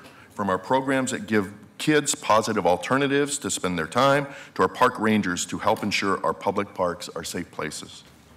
And fourth, the city is faced with a number of social challenges. We've talked about those, but parks is key and positioned well to help address many of those issues. Recreation has never been more important, and I don't envy the tough choices that are ahead of you. Before we move on to questions, I'd like Portland Parks Board Chair Pat Frobes to share a few thoughts. Thank you for your time. Yep. I'm Pat Frobes, the Chair of the Portland Parks Board. Thanks for allowing me to add a few words to this debate. I know your time is limited, so I will try to be quick. The board certainly appreciates the leadership of Commissioner Fritz and Director Abadi in the budget advisory process. Every year the process has gotten better and the community input much more meaningful, and I think it's very good this year. Mayor Wheeler was gracious enough to spend some time with the Parks Board last week. Thank you for that. Thank you for having me. We hope we've begun a constructive conversation about the future our park system will face going forward. I'd like to step back from some of the details of the budget and just make some key points I hope you'll keep in mind as you work through this process. First, a healthy, robust system of parks and open space is an essential city service. It should be thought about and treated just like sewer, waters, and roads. That system contributes to the city's livability and therefore its economic well-being and health of its citizens. The importance of a healthy system of parks and open space only increases with every high-rise that goes up in the city. As Portland becomes more dense, our parks and open spaces provide the sole access to nature and outdoor recreation for more and more of our citizens. Second, a healthy, robust system of parks and open space that is equitably distributed and accessible to all creates community. Our parks, community centers, and open spaces are where disparate individuals come together, create shared experience, shared memories that begin to knit them into neighborhoods, and neighborhoods into a community with shared values and human connection without regard to economic status, age, gender, ethnicity, and many of the other factors that often divide us. Portland Parks Board believes the current approach to funding our system is not sustainable. It puts our historical legacy at risk and undercuts our ability to deliver services to those who have been historically underserved. We get that. The board and the Bureau have done a lot of work to move us to financial stability, but a key to any long-term stable situation will be broad and deep community support. In order to generate that kind of support, we believe we need a compelling vision of what we want our parks and open space system to look like 15 to 20 years from now. A vision that is not just generated by a small group, but is generated in and owned by the community at large. For the last 18 years, the 2020 vision has provided guideposts and framework for decision-making and driven a lot of the development of our system. But Portland has transformed in those 18 years. We need a new vision that is owned by and is compelling for the next generation of parks users. We've asked for funds to create that vision, and we think it's a critical investment in our future. It's the kind of investment the city made over 100 years ago under very similar economic circumstances when Portland, another age when Portland was booming. We had a housing shortage and faced many of the same challenges and opportunities that growth presents that we're facing today. We recognize that resources are finite, needs are almost infinite, and we need to plan for the next downturn. So hard choices have to be made. But if we're not willing to make this kind of critical investment in the future of our system in good times, when will we ever be willing or able to do it? Thanks for giving me the opportunity and some time. I hope you keep these in mind. A very difficult task ahead of you. I don't envy that task. Thank you. Well said, and I appreciate the remarks. And you asked a philosophical question that I spend a lot of time thinking about. And you asked about the nature of the good times in which we're living. I want to temper that enthusiasm. We are not in good times. We are in good economic times from a global perspective, but the reality is this community is being sucker punched all across the board. We're being sucker punched in terms of the opioid and heroin addiction crisis. We're being sucker punched on the housing front. We're being sucker punched with a humanitarian crisis in the form of the homelessness crisis. And for the first time in many, many years, crime rates are actually going up in this community. And believe me, people are screaming at us about it. And so I've agreed with everything you have said. There's nothing that has been said so far in this presentation where I'm not shaking my head going, yeah, that's right on. We have the planning, the resources, the investing in innovation, the making sure that we're equitable. But the reality is we have to go through a forced choice exercise. And it's not going to be a one-time only forced choice exercise. This is what we're going to be doing until there's a fundamental change in the dynamics of the sucker punches that are incoming. And that's really where I think the challenge for this city council is how do we continue the vision? I mean, the statistic that really pops for me in this, it's like 90% of the people in this city love their parks. They love their parks. For them, you know, if I could just slightly elaborate on what this says, they're saying this is what the city is. This is what they think of when they think of Portland, why they like it. But we're in this forced choice exercise. So I just want you to be aware of that dynamic. Should we take cuts that are in here, I don't want you to think that means we do not support or understand or appreciate the park system.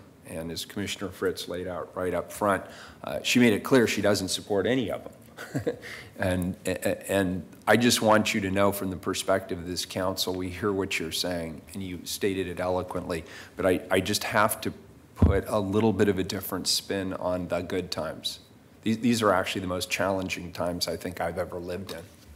And I think the Parks Board appreciates that. With all of the opportunities that growth has given it, it's given us all of these other kinds of, not just the growth in Portland, but all of the kinds of problems you identified.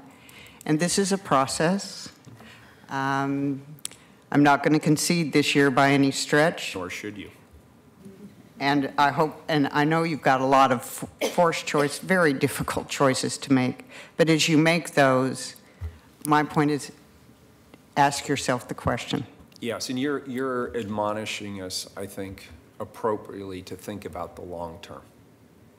You know, govern with an eye to the future, and I think that is an important message. And I just want to clarify, I would actually be willing to take some of the cuts if we got some of the funding back to do some of the priorities. That's fair. That's fair. Kanishka? I have a couple of questions. So I want to understand a little bit of the preschool scholarship request. So there is a $80,000 preschool for scholarship for preschool, but then there's also the proposal of closing 2 community centers that provide preschool. So can you elaborate on that? Yeah. Seems like. Yeah. Eileen?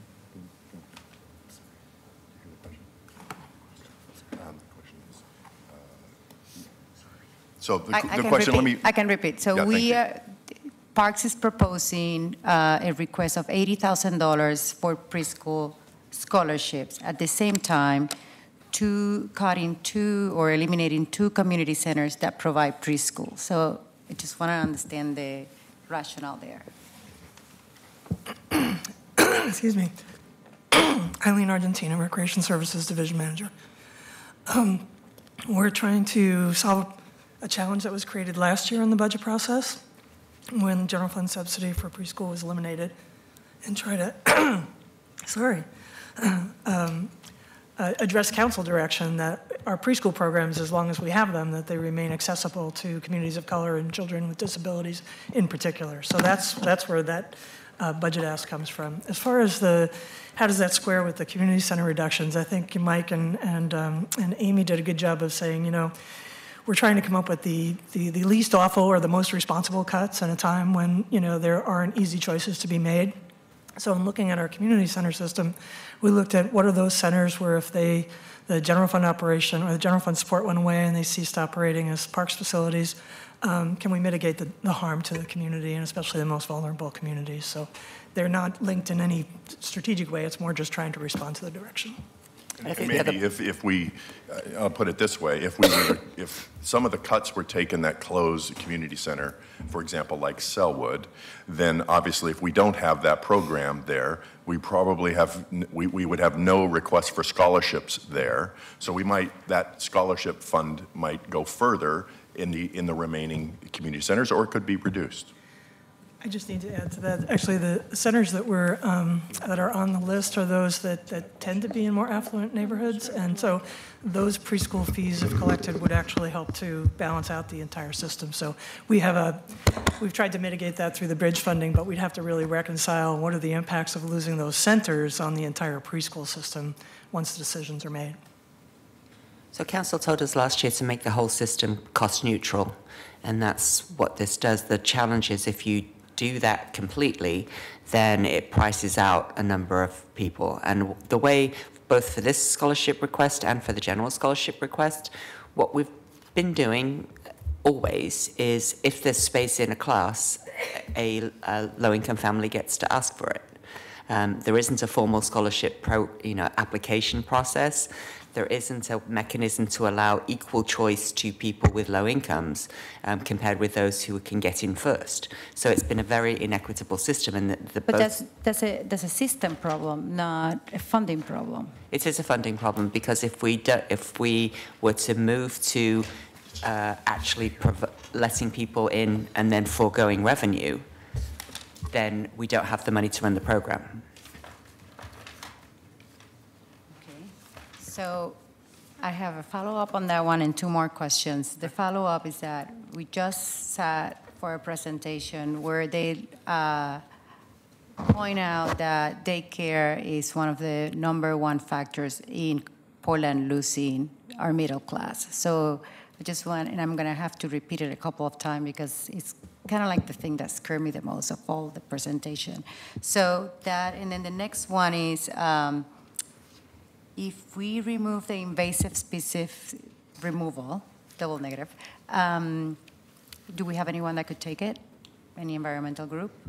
So I'll take that one. Let me maybe try to close the door on the preschool question, because I don't think that the commissioner or even the council felt that there isn't a need for preschool. The question is, are we the only provider? And so council said, of all the people who could provide, Parks is one, but it's not like we're the only one. Where we are the only one for, say, swim lessons and a lot of other kinds of facilities. So the direction last year was raise the fees sufficient so that there's no more general fund going to support preschool. And so that's what we've done, and just said, but to do this, if we're going to offer scholarships, we're going to need some money for that. On the Protect the Best program, Protect the Best is an amazing program. It focuses our attention on not on the most degraded areas, but actually protecting the most intact, healthy ecological areas, sort of drawing that line in the sand. Over the years, it has been funded jointly by the Bureau of Environmental Services and by Portland Parks and Recreation, and it's been a very successful program. Bureau of Environmental Services funding has been eliminated in the past, and so we're left with a smaller program. So if Protect the Best is eliminated, and it will have a significant impact on natural resources, particularly those areas that have not been overcome with invasive species. Thank you. And last one. If we reduce the downtown restroom cleaning, is there anyone else that will take it?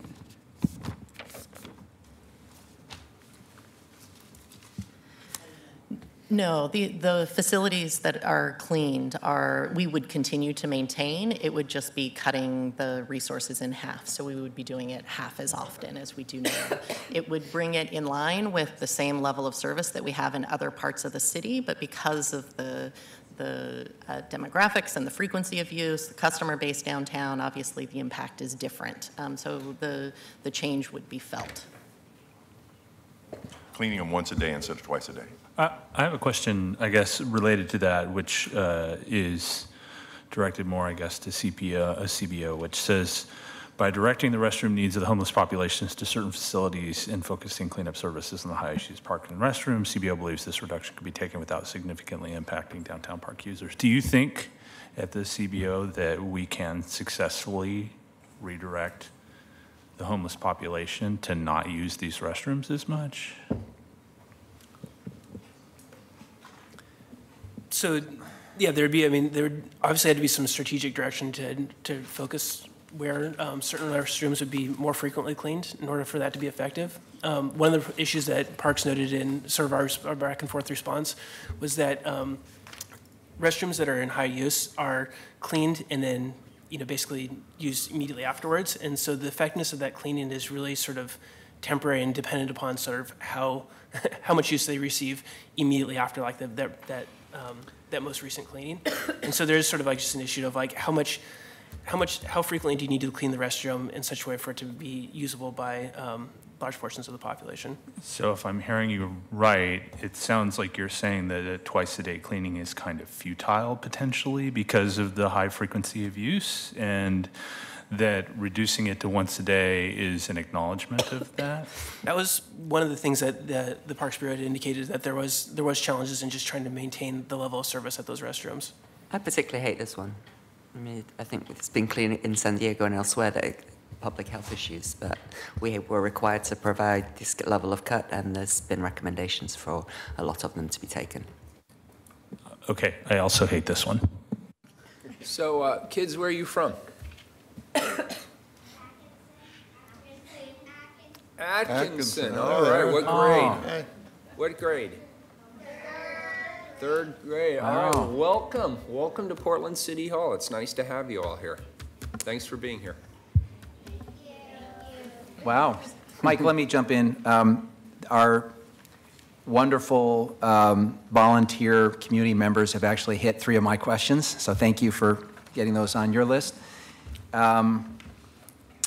There is a small item for increasing permit fees for film-related activities. Now, the Budget Office has recommended one more bridge year of general fund support for the Office of Film, but our shared goal is to find a way to make that fully sustainable off of the fees. Is this, in your judgment, a down payment towards getting to a better cost recovery model, which could make the office and the people who interact with the office sustainable, in other words, covered by fees? Yes, Commissioner, we're looking at cost recovery, increasing cost recovery on a number of things, including the film office. We don't just, this would not just affect the film office. It affects a whole list of things, special events. It affects wedding reservations, right, all of those kinds of things. But we're looking for, be frank, every opportunity to increase some cost recovery in areas where we think there's some flexibility. And I think what I want to just make sure is that we're all aligned, because the project we're working with OMF, Andrew's office on, is moving to a model where the film office is sustained from the fees that are generated from the work that they actually do. Right. And the industry has said they pay a little more to cover those, right, so we're looking to do that. So maybe we could be a part of that discussion and crucial part, consideration. Yeah. You're one of the two, probably the 2 bureaus of the most important, maybe one of 3 bureaus of the most important on that. The other thing I wanted to highlight, although not because I think we have to spend a lot of time talking about this morning, is one of the really big issues that's in the report is PK 8, and that's the fountain elimination. And as I read the thoughtful write-up, what I take away from it is there's 2 questions on the table: who pays for fountains, and who does the work? And those are pretty fundamental questions. And there's a lot of history, and I've just started weighing in on this issue, and people have different views about where the expertise is and who should pay for it. What I'd like to do, though, is suggest that we pull together a meeting of the right people from Parks and the Water Bureau and in the next week or so, and we have this conversation. Because there's some history that I think we need to share, that you have some history that we need to hear, and vice versa. And then again, two questions have been posed: who pays for it and who does the work? Let's start with the two bureaus most impacted. Sure. Let's have a conversation about that, and let's think short-term and long-term, because clearly this is going to be a big part of our discussion going forward. So we welcome that. I would just ask that we get the right people in the room so we can begin what I think is a very important and long overdue question. But, you know, given the last 5 years and the some of the experience that the utilities have had dealing on a number of fronts, including where they invested their money, how the public perceived that, and the like, we want to make sure we get this right. Be happy to participate and get the right people in the room, Commissioner. And by the way, just one related piece. As I look at your excellent presentation and we start thinking about the world through the mayor's eyes, which is that we may end up having tougher budgets going forward, and that's even without there being a big like a recession or some change in the economy, which would exacerbate that. Are you exploring aggressively models like conservancies and other things where we can engage private sector support? And I'm thinking Halpern is one example, but there are many. Are you looking aggressively at creating some new legal mechanisms so that we can capture the value of private sector players that actually want to help us do our job? Yeah, absolutely, Commissioner. We've always been open and actually sort of trying to push the envelope on new ways of funding things. Certainly, as I mentioned, the Portland Parks Foundation is in this year's budget. The Halpern LID, Halpern Conservancy LID, has been very successful, and I know the Commissioner and I have both talked to community members who want to think about other kind of conservancy models that we could use in select places, particularly where there are folks who would be willing to help pay for that. So very open to that kind of innovative way of thinking. The key thing for me, I would say, and I don't want to speak for council, is that whatever we do, we want them to function for the public, right? That the public has access to them. Some of the models around the country may look like a public park, but are actually closed off and have completely different rules and completely different security, and may look to a tourist like they're a public park, but they're not really. And so those are some subtleties that I think we'd want to talk about, but I think there are some great models that we should explore.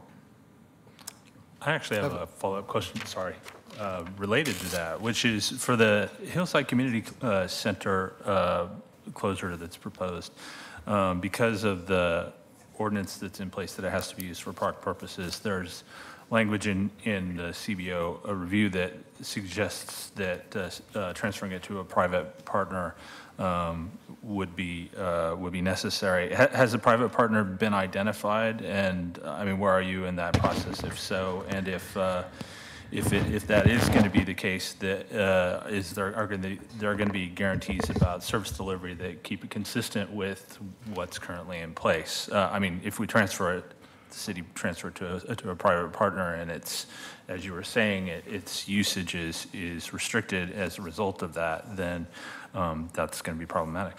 So we did have a nonprofit partner that we've been talking to for several months since we generated this, and they just told us last week that they could not take this on, that they don't have the capacity. So at this point, we don't have an identified partner, but we would go through a public process to see, requests for interest, to see if there are other folks that might be interested. But I guess it'd be fair to say our best lead has not panned out. I just had one more question, which is related to the request in here for parking assessment. The the concern that I heard from neighbors when Washington Park was put parking fees in place was one related to access for low-income visitors to that park. And I wonder about how carefully the Bureau is thinking about the putting fees in place, parking fees in place for parks that are not easily accessible by public transportation, if that's a major factor in your calculations. Yeah, part of our intent in that package was to, in the first year, to propose the reduction, but in the first year, focus on doing a study, conducting a study so that we could really evaluate the locations that we think are the potentials, what the impacts would be, what the transportation options are, and really be thorough in that assessment based on our past experience. At this point, you know, the way that it's recommended, we don't have the funds for that assessment, and there's an assumption that we'll achieve the savings right away. So I think there's a little bit of a challenge in the implementation of that, but the intention is for the assessment to really kind of vet out all of those issues that you raise. So I guess just a quick follow-up for CBO. It looks like there's $100,000 coming out of general fund money for that and $100,000 going into one time. So is that the idea that they're going to be using existing funds to do that assessment, or how's that supposed to work? Hi, Rob. Thank you for the question.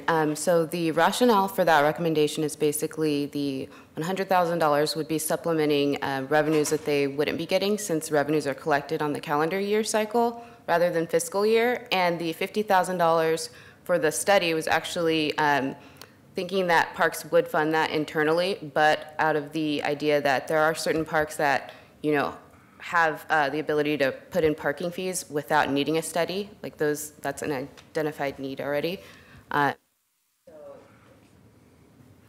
So that was kind of the rationale, the $100,000 for the fees and not recommending the money for the study.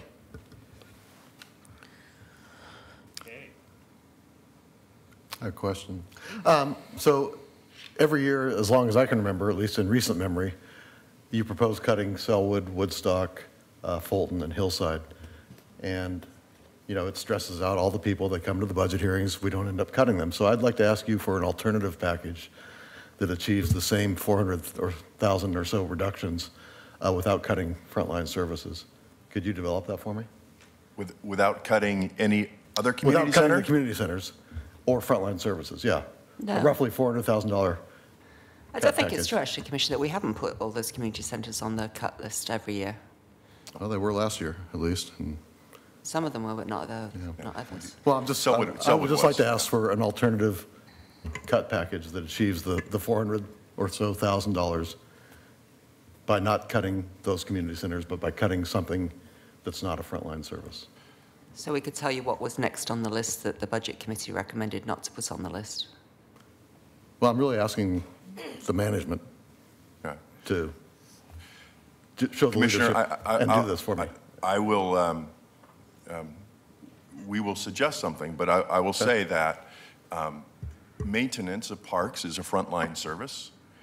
Programs that we run in a park are a frontline service. Taking care of our natural areas are frontline services. Virtually everything we do is a frontline service. And as Amy discussed, as we have grown by 50% in terms of number of full-time employees, our operations and administration has not grown commensurately. And so there aren't hidden closets, hidden positions that are not directly connected with delivering frontline services. Nevertheless, I'd like to ask you to take a stab at it for me. Question. Last year, we devoted general fund dollars to public golf courses. I don't see any mention of golf courses in this this year. As I said last year, we will not be doing that again. Right, but I am wondering, is it then safe to assume that these golf courses are all self-sufficient? Because when I see Yes. that we're considering cutting the hours for like interactive fountains and splash pads to save money on water, I have to ask, why wouldn't we be looking at golf courses, which are incredibly resource intensive? Commissioner, as an enterprise fund, it is golf and PIR are funded by their own revenue. So there is no general fund impact to golf. Right. I will say that the commissioner is leading us through a process of evaluating our golf program in general to see are there things we should do, changes in staffing, should we have the number we have, but it would not have an effect on the general fund. Okay, thank you. Frida? I have a few questions. First, on the scholarships, I'm not against, I'm just curious what you estimate, how many children will be impacted with the scholarships? Do we have the number of children? We have the dollars. We usually divide the dollars into the two and get an Yeah, estimated so number. maybe Eileen can do that, and Okay. we'll move to the next Okay. question. Because I'm just curious, because the purpose of them is for the lower income. Right. And I'm, also, how many total children are in preschool? I have to tell you, even though I'm education-based, I supported the mayor's plan that it's not a core service. And it was not serving the lower incomes as needed. And in East Portland, we've already, in our districts, put in 3 programs in schools, elementary schools already, so I don't think our lowest income are being served by parks. So, but I do support the scholarship. In regard to Selwood, I have to, with Commissioner Saltzman, it's kind of, I'm reading this, and one of your, one of the CBO's items is that what other community centers are close to Selwood. But the 2 they mentioned are also 2 you're talking about closing, which seems kind of odd. The closest one actually is probably a full service is Mount Scott Community Yeah. Center. Yeah, for full service, but I'm just talking about what they recommended. And it Frida, appears. I just, sorry to interrupt, I just want to know, we're not recommending closing No, Selwood I know, for some of those exact reasons but you're I'm pointing just saying out, it's yeah. kind of ironic. It was put on, those 3 were put on together when they, they really, that there, you should have one There's an there. interaction potentially, yeah, that's right. And,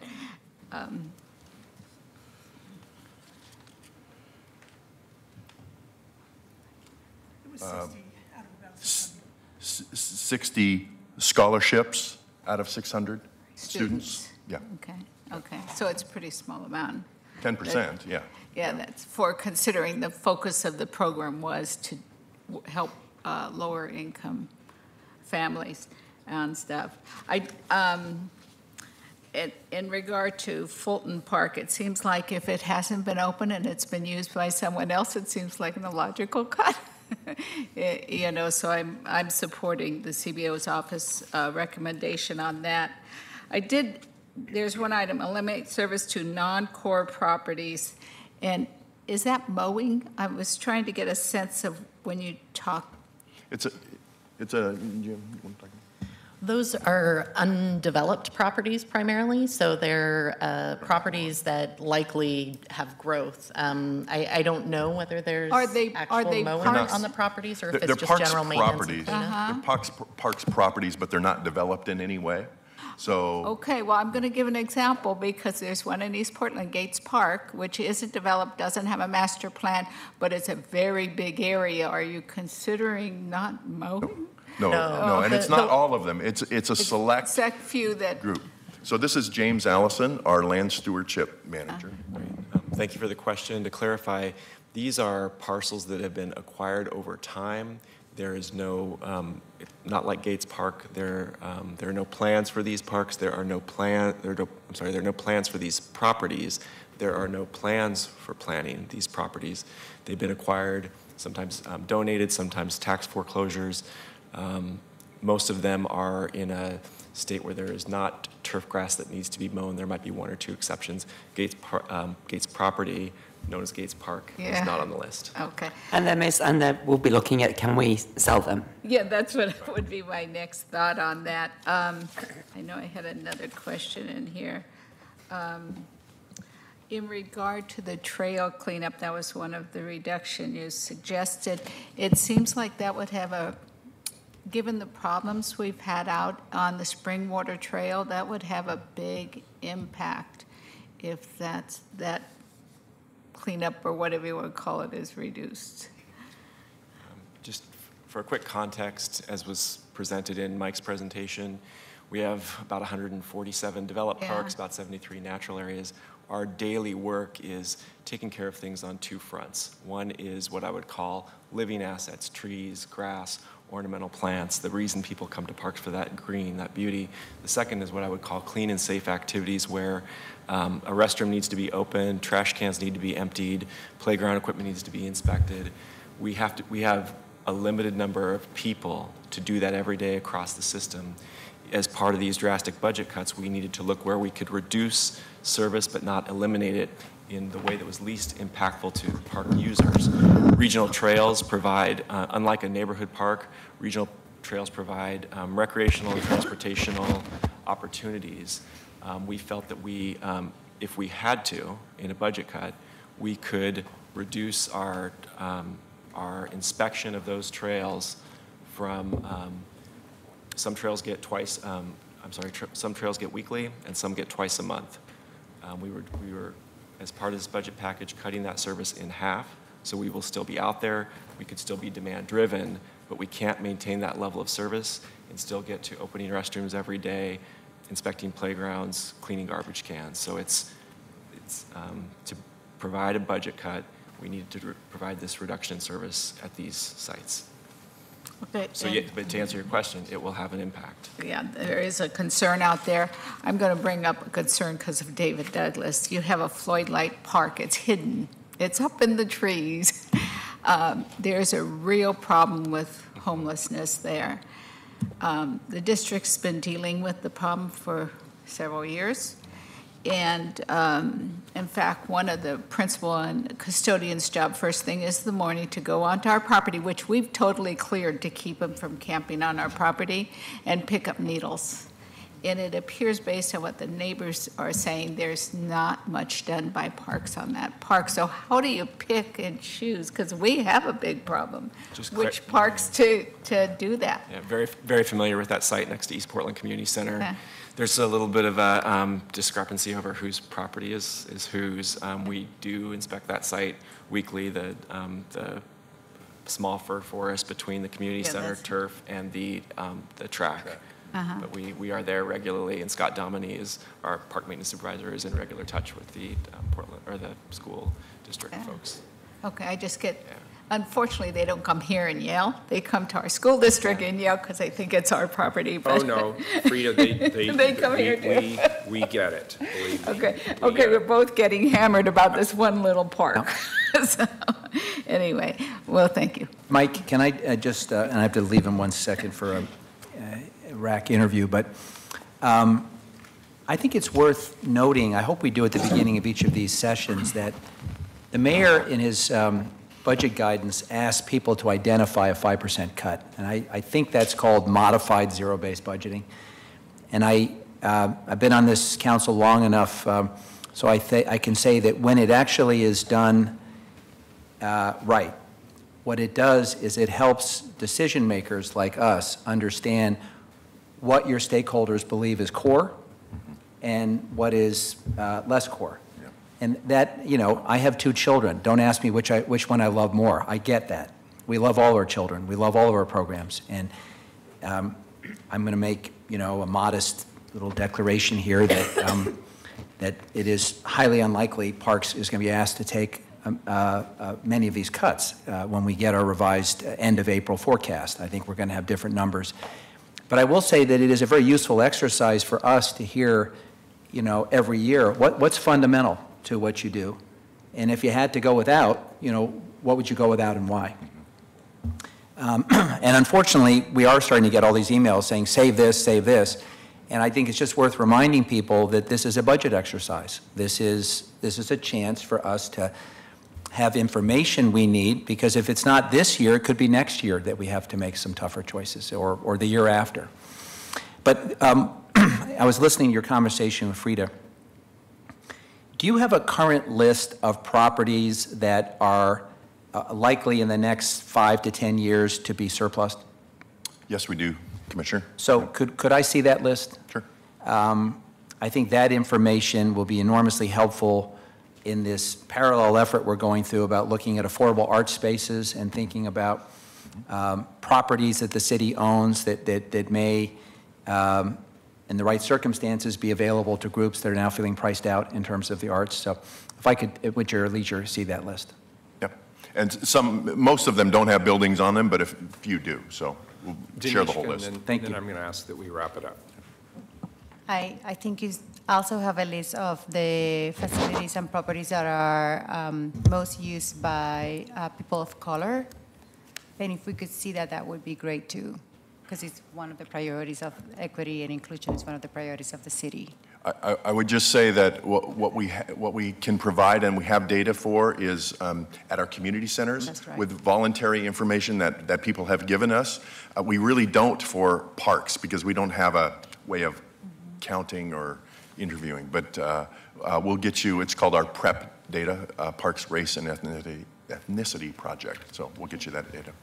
Although I will say that with the change in the federal administration, we have backed off on that because people are really concerned about being identified going into spaces, public spaces. So we were having a more robust trying to gather that information, and just not knowing who might get it, we are not quite so diligent on that at this point. Very good. Frida, you had something quickly. Just one comment on the excess property. I believe the city opened it up so that the Housing Bureau would have first crack at that for affordable housing. I'd also recommend for the larger pieces to contact your school district. I know David Douglas is very short on land out in our area, but we still have overcapacity issues. So if you could make sure people know. Good. All right, it's 11:42. We'll reconvene at 11:50.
Up next is the Bureau of Emergency Communications.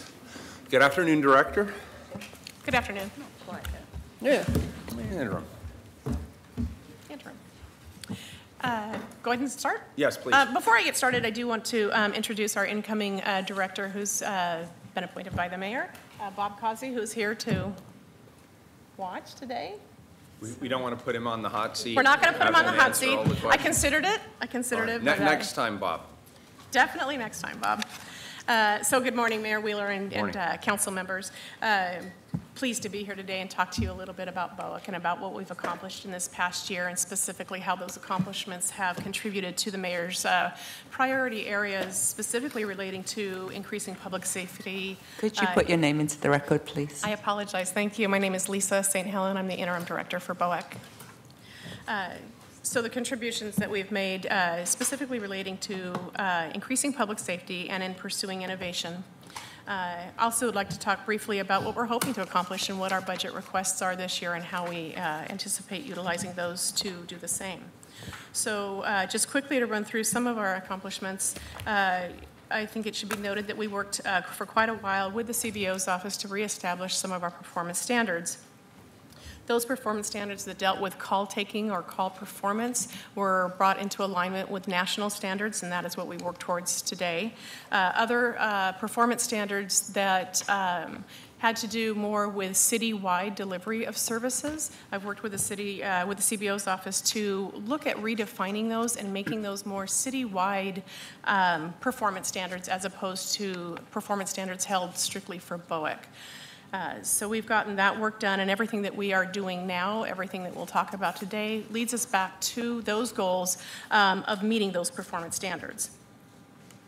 The one thing I'd like to talk about also is our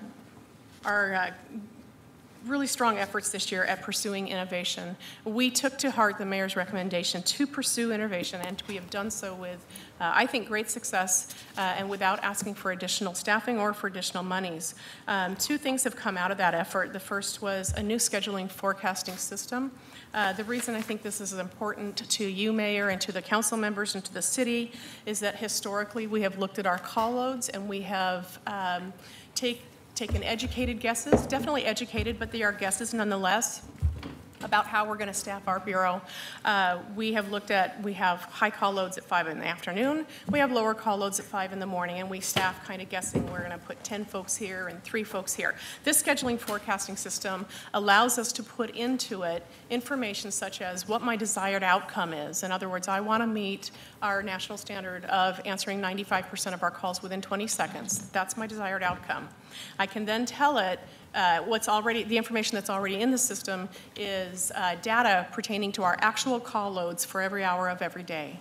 And then I can put in what my staffing numbers are, and it will tell me, based on those staffing numbers, based on what my desired outcome is, what percentage of time I'm going to meet those performance goals. The important part to that is that not only does it help me staff the bureau more effectively. In other words, I know where I need more people. I can justify where I need more people and where I need less people. But it also will show you, it will show anybody looking at it, what the impacts of staff increases will be and what the impacts of staff decreases will be. We can show you, comparing what our performance standard or performance goals are, what the impact would be if we took away people or if we added folks, and how that changes those performance goals or the amount of time that we're able to reach them. The other thing that we have done related to that position is we have taken control of our statistics. Historically, all of our statistics have come to us through BTS, and there's not been a filter. There's not been a bureau filter. We just take that information from them. We all know that we have had a history that reported inaccurate statistics. This is our answer to that, and now what we have is a system in place where we work collaboratively with BTS. We have a person that has operational knowledge, but very strong analytical knowledge, and we are now able to take that information and provide statistics regarding all aspects of our bureau that we know analytically are correct, but are also operationally correct. And what that means is I can look at those numbers that are given to me, and I can say based on what my knowledge is of what's happening on our operations floor, those numbers make sense. Those I know are accurate, and that's how we know that we can now present a dashboard that has accurate information in it. Additionally, we've implemented an entirely new phone system that was put into place in November 7th that is providing for far better statistics and analytical capabilities. We have made changes to our training program in an attempt to shorten the time that it takes to certify a senior dispatcher, which now sits on average about 14 to 16 months. All of these efforts, and also we've taken many efforts to address issues related to attrition, non-expected attrition, so things outside of retirement. So we're working on things like changing the culture and providing better support, both mentally and physically, for employees that are doing work of 911, which obviously is a very tough and stressful job. So all of these efforts have helped us to increase our staffing. Over this past year, we're currently allocated at 118 FTE. As of yesterday, we're sitting at about 108 employees. 95 of those are contributing to the call load, so they're certified in call taking or above. Beyond that, we have 13 that are in training that are working their way towards call taking certification. Beyond that, we have another academy starting in April, and we have an recruitment open right now for the academy that will start in September. So I anticipate that our staffing levels will reach that 118 FTE, not fully certified, but in the pipeline by the end of calendar year 2018 or early 2019. So that leads me to the next topic, which is we were asked to address what the largest threat is to our bureau in regards to meeting our service level targets. For BOEC, that's a pretty easy question, because the biggest threat to us would be any decision that would be made that would prevent us from continuing to run our 3 academies per year. What we have learned and what we know is that our success is our trainees. Our success are having trainees in the pipeline at every phase. So we need to have early phase trainees, mid-phase trainees, and late phase trainees to replace folks who leave. In a typical office environment, folks put in their notice and they are gone in 2 weeks or in 4 weeks. For BOEC to replace an employee who leaves us, there is a 6-month hiring process. There's a 14 to 16-month training process before that employee is fully replaced. So it is imperative that we have folks in that training pipeline to replace those people when they go. The most recent example is we did have a CAD replacement here back in 2010, 2011, and the decision was made at the time to cease all hiring. When you look at our staffing since that point, it has steadily declined because we didn't have folks in the pipeline. And basically, once you start losing people and when you don't have folks there, to replace them, you're already 2 years behind the gun. So the answer to that is that we would like very much to keep our trainees, our academies going, so we have folks there. Quickly, just to address the ad packages that we did put into our budget this year. One was for a logging system. That is for those who don't know, that's a recording system. We are required to record everything that happens on our operations floor when it comes to calls and dispatch. Right now, the system that we have is outdated. It is non-industry specific. And what that means is that it doesn't function to serve our needs when it comes to issues like quality assurance and such. Our current system has had multiple system failures in the last year, which means when public records requests come in that we are required to respond to, we are not able to do so because the recordings don't exist. And that obviously is a very big problem that puts us out of compliance with OAR, and we definitely want to rectify that by getting a new system. The new system that we would be looking at, there are a few on the market. We have identified those. Those are industry specific. Those will lend themselves to a stronger QA system that we are currently in the process of implementing at BOEC by making calls far easier to pull for review. Historically, I have watched BOEC try to implement more times than I can count different types of quality assurance programs which are vital to a 911 center. All of them have failed. They are not sustainable because of the time intensiveness of pulling the calls and reviewing them. This would help to support that. The second request package that we have in our budget, integrated priority dispatch. This is a cost of $950,000. We are looking at requesting to move $200,000 from our contingency to that effort. There is $400,000 in the Public Safety Technical Fund that could assist in paying for that. So we are asking for a $350,000 one-time general fund resource to help in that purchase. I did bring along a person far more knowledgeable than myself in integrated priority dispatch, so if there's further questions as we move forward, I'll bring Ryan up. But just to address quick points on that, it does increase, having this process, it does increase responsiveness for emergencies. It does allow for more precise triaging. It can decrease time at call implementation at the start, but will ultimately end up speeding up the training time it takes to get folks certified. And with accreditation comes the ability to implement other types of methods in which we can handle calls, including nurse lines, nurse hotlines, and other resources that we can send folks to so that emergency responders are not sent to calls when they are not statistically warranted. It should be noted up front that there are ongoing costs to having integrated priority dispatch. So there is the initial cost of getting it implemented. In order to be accredited, there are additional yearly costs as well. And those are listed in here also. And our last request package was for a timekeeping and administrative support position. Our Bureau operates with no administrative support at all, and we have had little overlap in duties. So we have a lot of folks that are having to do things that are spending a lot of time taking meeting minutes or scheduling meeting rooms or backing up other positions in timekeeping and such. And so we were looking for that position to try and be a coverall for that. Good. I have a couple of questions related to the budget, both on the next generation recording system and the IPDS. It's my understanding that we could ask our partners to help subsidize the cost of those systems. And I'm wondering, A, have we asked them, and B, given that the IGA allows us to do that, shouldn't that be part of the equation? Yeah, I can give you a little bit of history. I will also defer to Gary because he has a lot more historical knowledge than I do. But I can tell you that in the past, this has been brought up before. It has always been the city's stance that capital purchases, capital investments should belong to the city. And it has been decided that partner agencies do not contribute to that effort.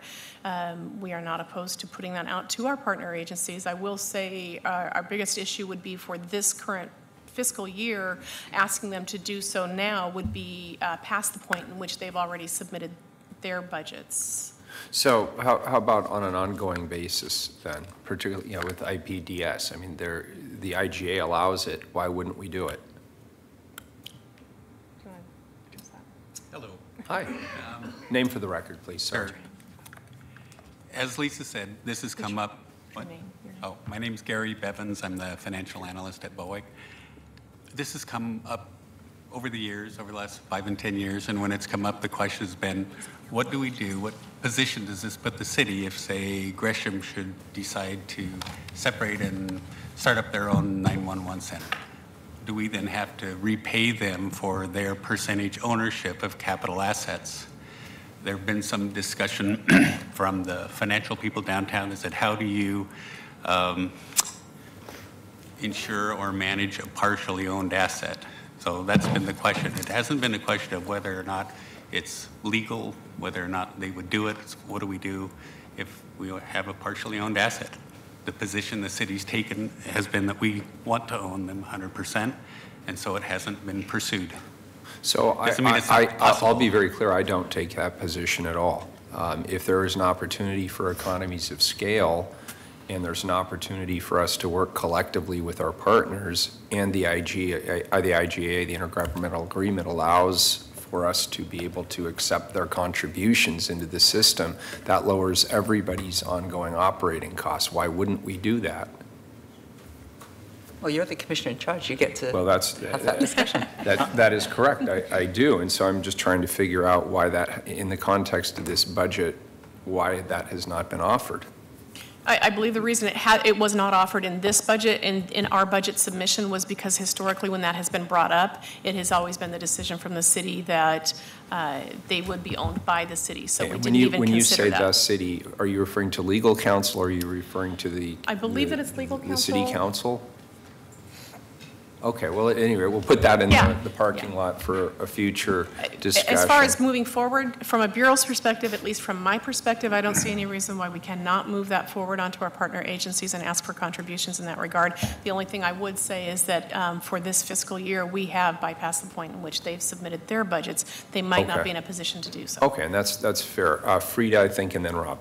Oh, because you mentioned that, and I understand about splitting ownership and all that, but is there a possibility that you charge them a rental fee? You see what I'm saying? Instead of that, you have your operating costs that exclude that. I'm assuming that they're getting the use of this equipment, maybe looking at it a little differently than just being part of the purchase, but maybe a rental fee. And the argument around the capital purchase, that's a reasonably compelling argument to me.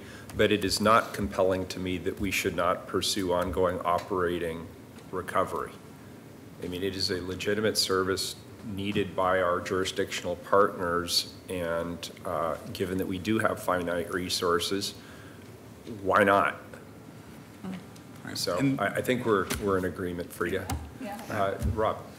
And there are certainly areas where that occurs. There's rent that we pay to facilities that includes a major maintenance component that is a cost share to all of our partners, so that when the building repairs needed, they are co-funding that. We pay about $600,000 to our CAD vendor for ongoing support of that system, and that's considered an operating cost, and they share in that expense as well. Very good. So there are areas where that occurs.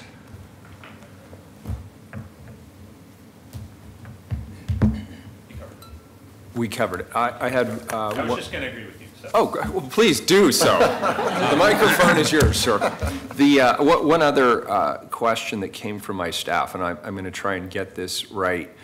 With regard to the timekeeping administrative support position, CBO had actually recommended that rather than doing that, you instead rely on resources from the Department of Human Resources as a way to assist the staff transitions.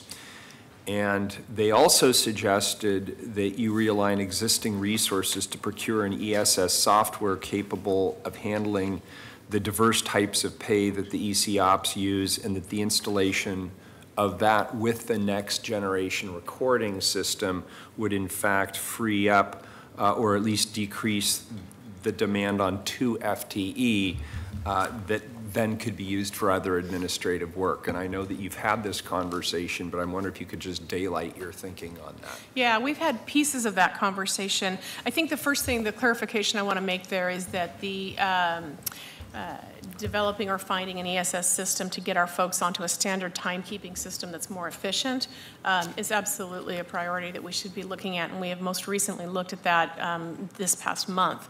It is not a possibility with the current system that the City of Portland utilizes. Having said that, there are other bureaus in this city that have gone out and found tailor-made, if you will, custom-made timekeeping capture systems. So that is something that we definitely want to look at in the future. We just have not gotten there yet. But it requires next gen to be in place, is that what I'm hearing? I don't know that that's actually accurate. In fact, I don't think that that's accurate. It does not have anything at all to do, and that was the other clarification I want to make. That system itself does not play into the logging system. Those are two separate things. Does the ECC software, does that play into it? The ECC software. The city software. ESS, I'm sorry. The ESS, I'm sorry, the ESS software. That does not play into the sorry. logging system at all. It's an entirely separate, one is basically a recorder of audio and of CAD, of computer dispatch work, and one is a timekeeping system. They're two entirely separate. So maybe what I could do is when I have my separate meeting with you, could we have a prep conversation around absolutely. that? Good, I'd like to hear your thinking on that. Okay. Good. Rob, did you have another question? Show, good afternoon, Show. It's good to see you. I agree with you. Great. I love the way this is going. It's fairly rare in this room that happens. Any further questions I just have a comment. Director St. Helens, thank you for your work on the Bureau. It's really impressive how much you've been able to move the dial on the performance measures in the time that you've been interim director, and I very much appreciate it. The other thought I have, Mayor, is that perhaps we should have a city policy like the financial sustainability policy that we have in BDS, that when certain indicators start happening, then certain layoffs or whatever start happening.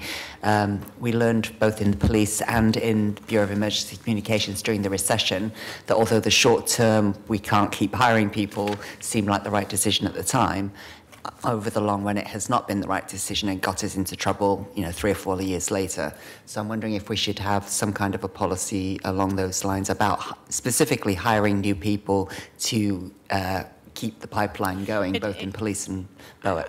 I thank you for that comment. I appreciate that. I would make one comment regarding that, is that it does seem to be something that we have to continually relearn over the years, and I don't know why that is.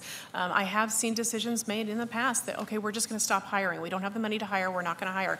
We know what that outcome is going to be. We know what that's going to look like in 4 years, and we know what that's going to look like in 5 and 6 years, and we know in about 6 or 7 years we might recover if we're able to get those academies going again.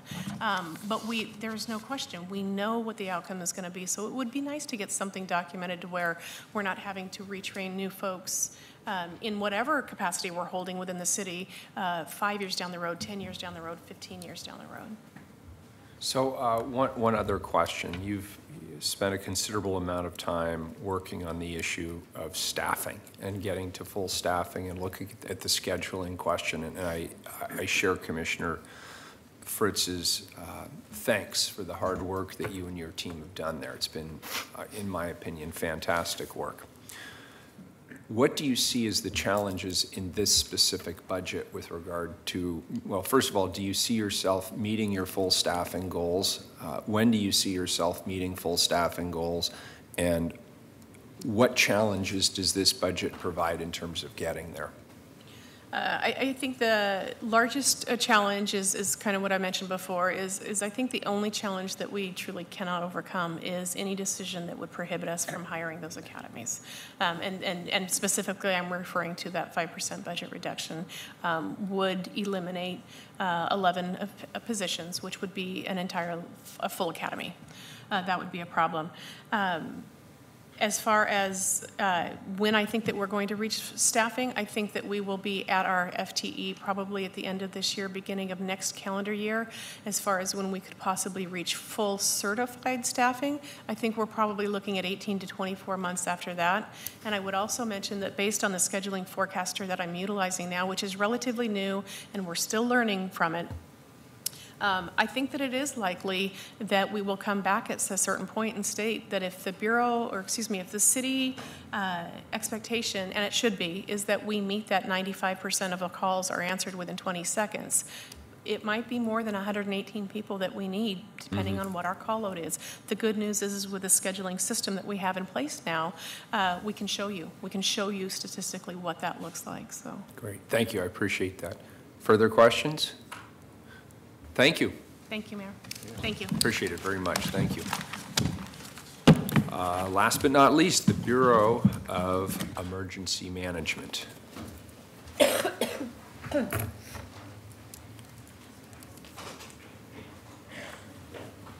And then colleagues, depending upon the time, Andrew had indicated he'd like to do some of the mapping as well at the end of the presentation if we have time.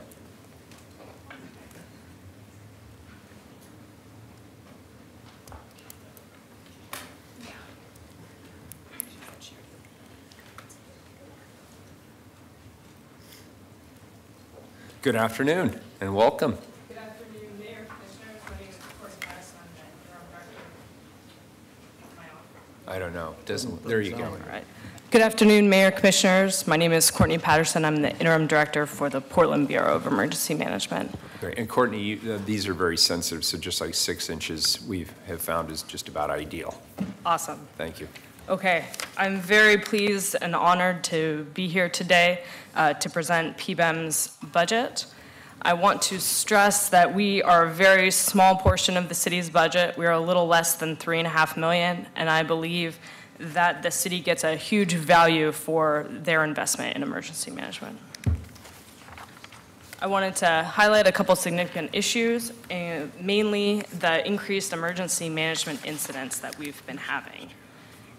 Our days at enhanced monitoring have been going up and up. So we started at 5 in 2015, we went to 12 in 2016, and last year we had 29. Thus far already, at 2.5 months into 2018, we've had 7.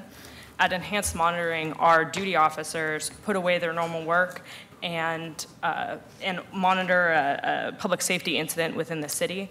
That's also when the bureau directors and electeds at the table will receive a situation status report from us. If this trend continues in 2018, we'd expect to have another 28 days. Partial ECC activations have also continued to rise. Last year we had 6. Thus far, we've already had 2 days. I think most of you know on Monday and Tuesday we had an evacuation in Northeast Portland. When we talk about 1 day of a partial ECC activation, it actually is 3 work days for our staff since we go into 24-hour operations. To give you an idea, we worked 32 hours straight on Monday and Tuesday. Most of my staff worked for about 24, 25 hours. I worked for 27. So it's a heavy load on our bureau. Our staff are FLSA exempt, so we basically eat that where each of us takes overtime. It delays our other projects. For example, we had a flood tabletop exercise planned for our flood plan, and we've now postponed that twice, both for actual activations. These hazmat incidents like we had yesterday are not common. The last that we had was 7 years ago, and the census tract estimates are that 3,304 people were affected. You might ask yourself, why is this happening, or how does this relate to the mayor's priorities? One of the main things is that we're addressing life safety risks that are unique to houseless individuals. So Johnson Creek is a great example of flooding that affects homeless but not others. It also happens along the Columbia River. Johnson Creek is in southeast Portland, and its flooding affects the built environment, so roads and buildings at 11 feet. It affects homeless that are camping within the banks of the river. So when we say that it's flooding and it's affecting homeless people, it actually isn't. The river is within the established banks for it, and that's at 6.5 feet. So there are no computer systems or alerts that will warn us at that low of a level, and so the PBEM duty officer has to manually go in and check the website every hour or two to make sure that it's not rising to the level that would affect homeless. And make sure that outreach to those individuals is coordinated.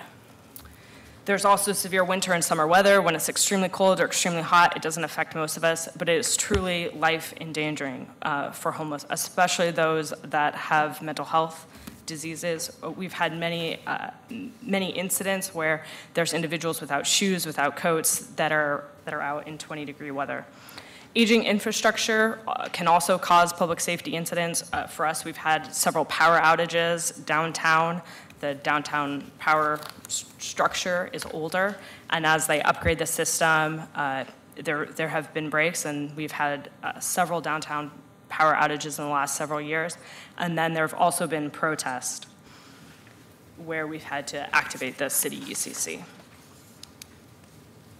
I also wanted to highlight some progress we've made from last year's budget packages. Specifically, we really would like to thank Council for their support of the Neighborhood Emergency Team Program. Our current numbers are up there. So we have 1,513 volunteers and 77 net teams. The net volunteers are really there when you need them. There were 21 that reported after 10 p.m. on Monday night.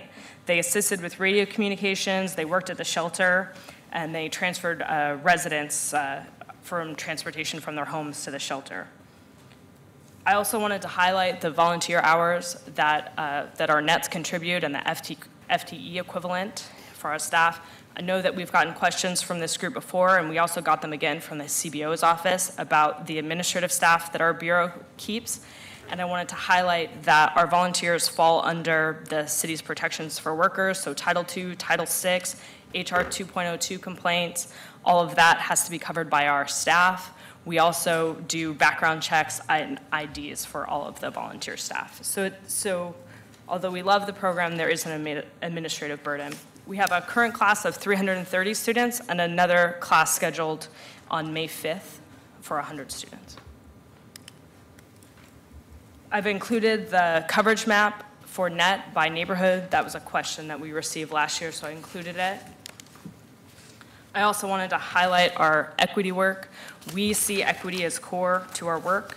After a disaster, data shows that those accessing our programs will be from poor communities, homeless, people with access and functional needs, those who are over 65. After Katrina, 60% of the injuries were to those over 65, and after the Japanese earthquake and tsunami, it was 65%.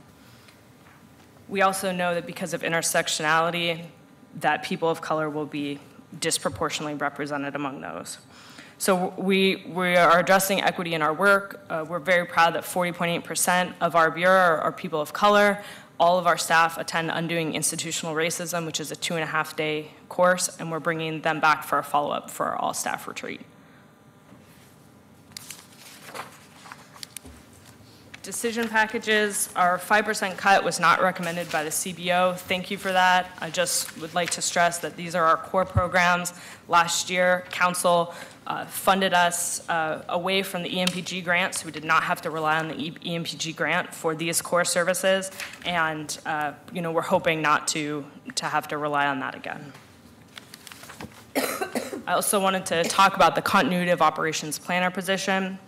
This position is a relatively low dollar value, but we would get a lot of benefit from it as a city.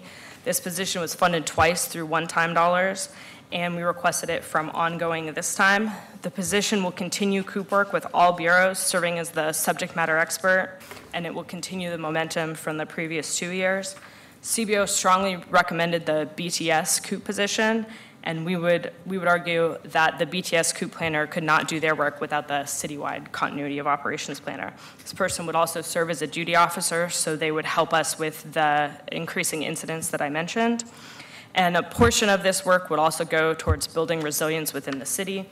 So this is to help small businesses develop COOP plans, nonprofit organizations, and this addresses some of the recommendations from the City Club that talked about building public-private partnerships and allowing nonprofits to continue with their business group. With that, I'll open it up for any questions. Question? Yes, sir. Commissioner Saltzman. Thank you, Courtney. I really want to express my thanks to all of our net volunteers who are here and maybe listening, but so I'm curious, is there an upper limit or a desirable, do we have a number? How many net volunteers do we desire? I mean, putting aside the administrative issues, what is our theoretical maximum amount of net volunteers we'd like to have in this city? Is there a maximum? That's a great question. I'll bring up Jeremy Van Kuren, who's our net manager. Right. So this is Jeremy Van Kuren for the record, and I supervise the net program. We haven't really placed an upper limit on the number of nets. I mean, we could keep going with the program and we'd still not have enough. But I think one of the things that we want to do now is also place a lot of emphasis on household preparedness, which we've been deferring to the Red Cross quite a bit on in previous years. But I think we're really starting to take a closer look at that. And our net volunteers, I believe, are going to be promoting more of that agenda in their own communities. Mm-hmm. So our nets are, in fact, going to be spreading that message of preparedness so that for prospective volunteers who would like a lower barrier of entry than the 30 hours that it takes to become a net volunteer, we can get them upstream, so to speak. Are we still actively promoting people to follow becoming net volunteers? I mean, we are still actively promoting, but right now our focus is primarily on underserved communities in the city of Portland, and by that I mean specifically East Portland and also communities of color who are underrepresented in our program. So we're starting to focus a lot more on that. Okay. And certainly one goal would be an active team in each neighborhood. I can tell you that as a net volunteer, the active team issue is a real one. I mean, there are 1,513 active volunteers for a city of a population of 650,000, 700,000 people, right? So, I mean, you're not talking about a very high proportion of the population, and we're going to hope that that number we're closer to 1 to 50 or 1 to 100 if we have a Cascadia, when we have a Cascadia zone event. I mean, and so in terms of neighborhoods, I mean, the chart that we were presented shows the density of net volunteers, but that doesn't tell you how many of those volunteers are actively engaged in the neighborhood planning process. For example, in our Northwest district, our net team has been somewhat quiet for the last few years, and we're just sort of trying to reconstitute ourselves again. And with turnover in the city and new volunteers and stuff, it's an ongoing challenge. Plus, the neighborhoods around us don't really have much at all. There's nothing in Goose Hollow. Pearl is great, but not too much in Hillside and the industrial district north of it. So I think this is an area that the city needs to continue to build, because we know that in contrast to places that have more frequent earthquake activity, say Japan, where there's just huge awareness everywhere and active participation by widespread, that we have a long way to go. Okay, thanks. Could I ask you about the continue of operations plan? The CBO obviously did not support the position. So what do you see? Let's assume that the city council accepted that recommendation, and obviously we're not prepared to accept that recommendation today or any other recommendation. So this is hypothetical. But if you did not get that funding, how would you ensure your COOP plan across bureaus without that position?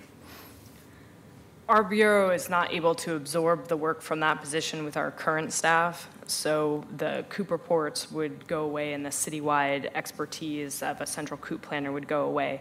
We will likely have personnel savings from my position, Carmen's position, to extend that, extend the funding for the position for 1 year. We do worry about staffing for the position. We had difficulty staffing it originally, and if it's not an ongoing position, it will be difficult for us to keep a talented and top performer in that role. Commissioner Fritz? Why isn't it ongoing funded? Have you asked for ongoing funding for it? I mean, overhead funding? This is the first time we've asked for ongoing funding. But overhead funding? I don't understand why it's not overhead funded. It responds to all the bureaus.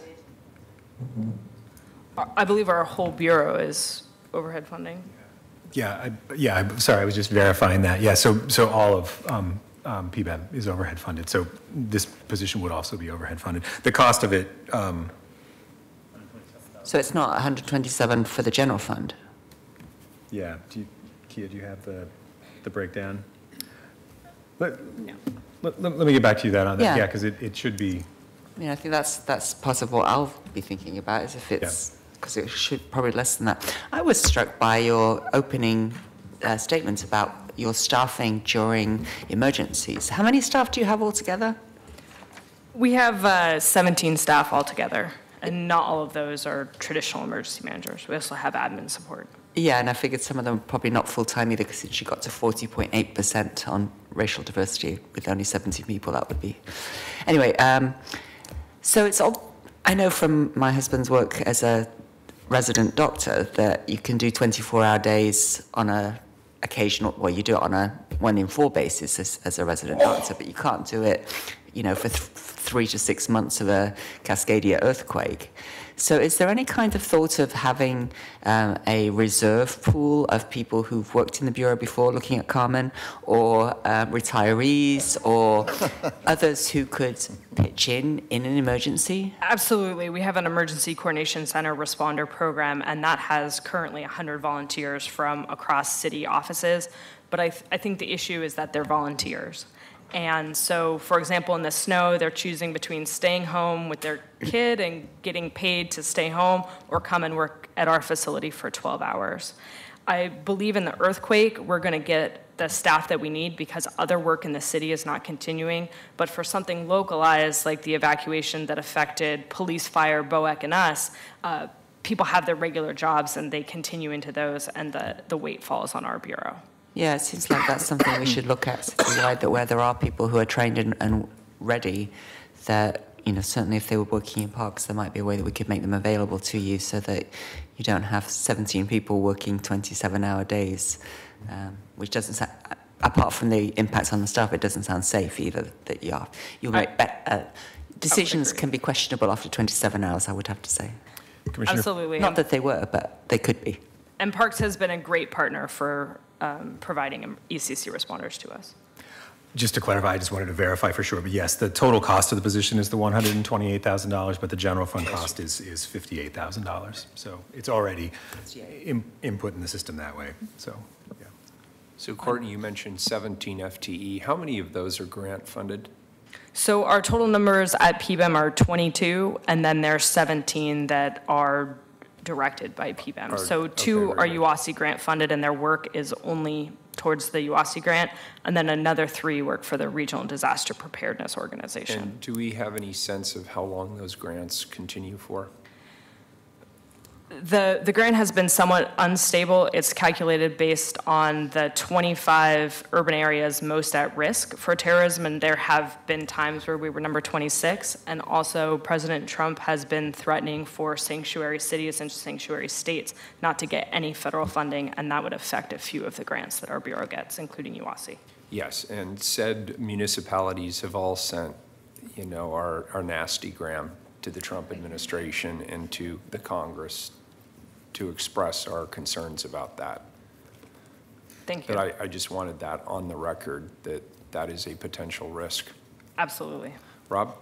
I just wanted to speak in favor of the Business Continuity and Resilience Coordinator, i.e. the planning position, hoping that that will be funded in an ongoing way for the Bureau. Show? No? Okay, very good.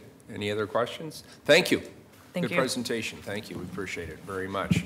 All right.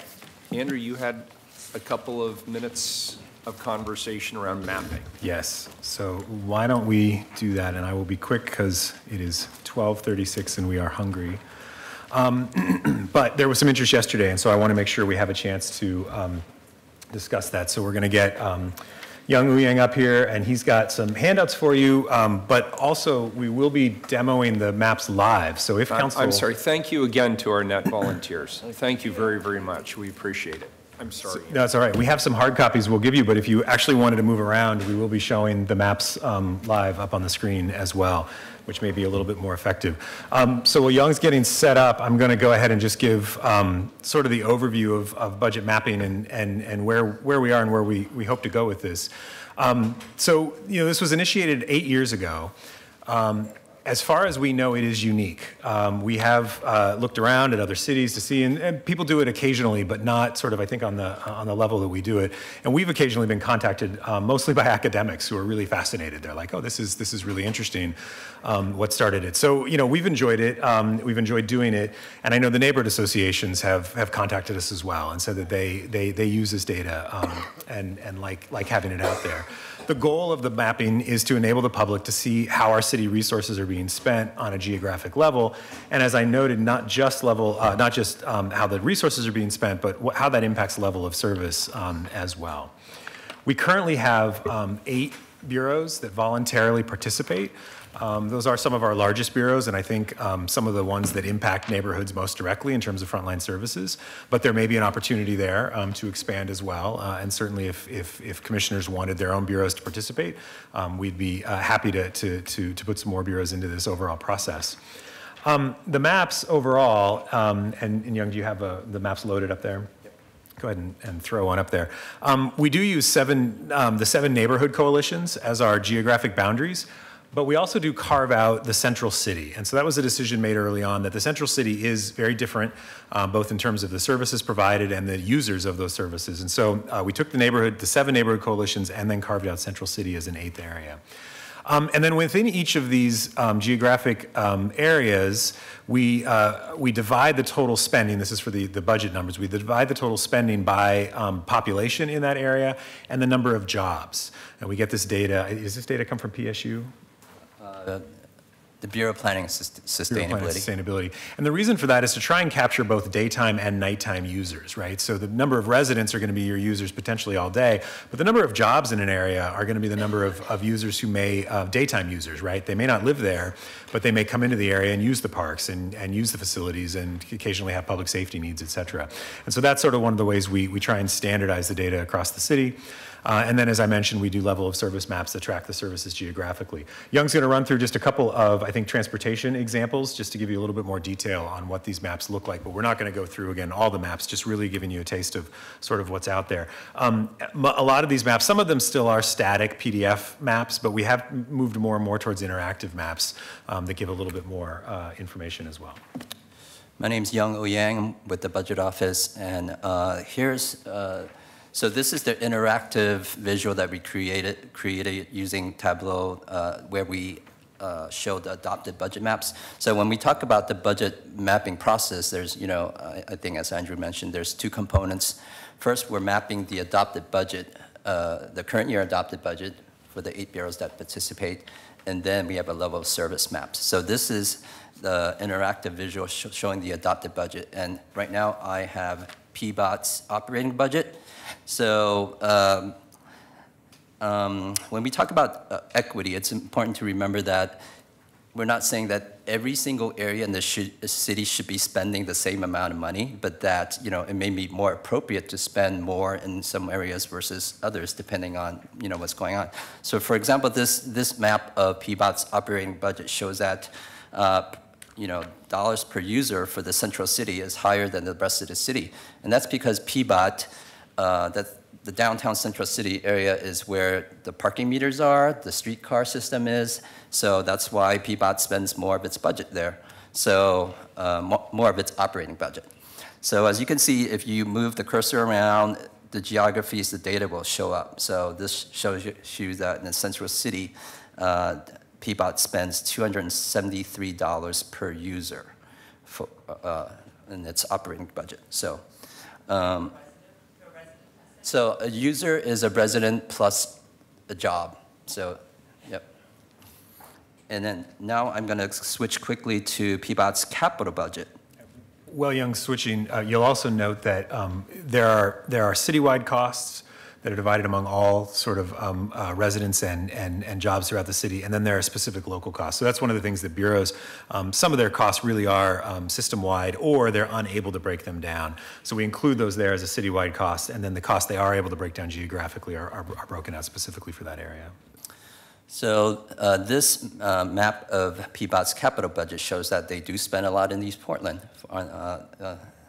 And the narratives on the left explain, first it gives an overview of the Bureau's budget, and then it talks about how they broke down those adopted budget dollars geographically, and then the map discussion kind of explains why the data shows up the way it does.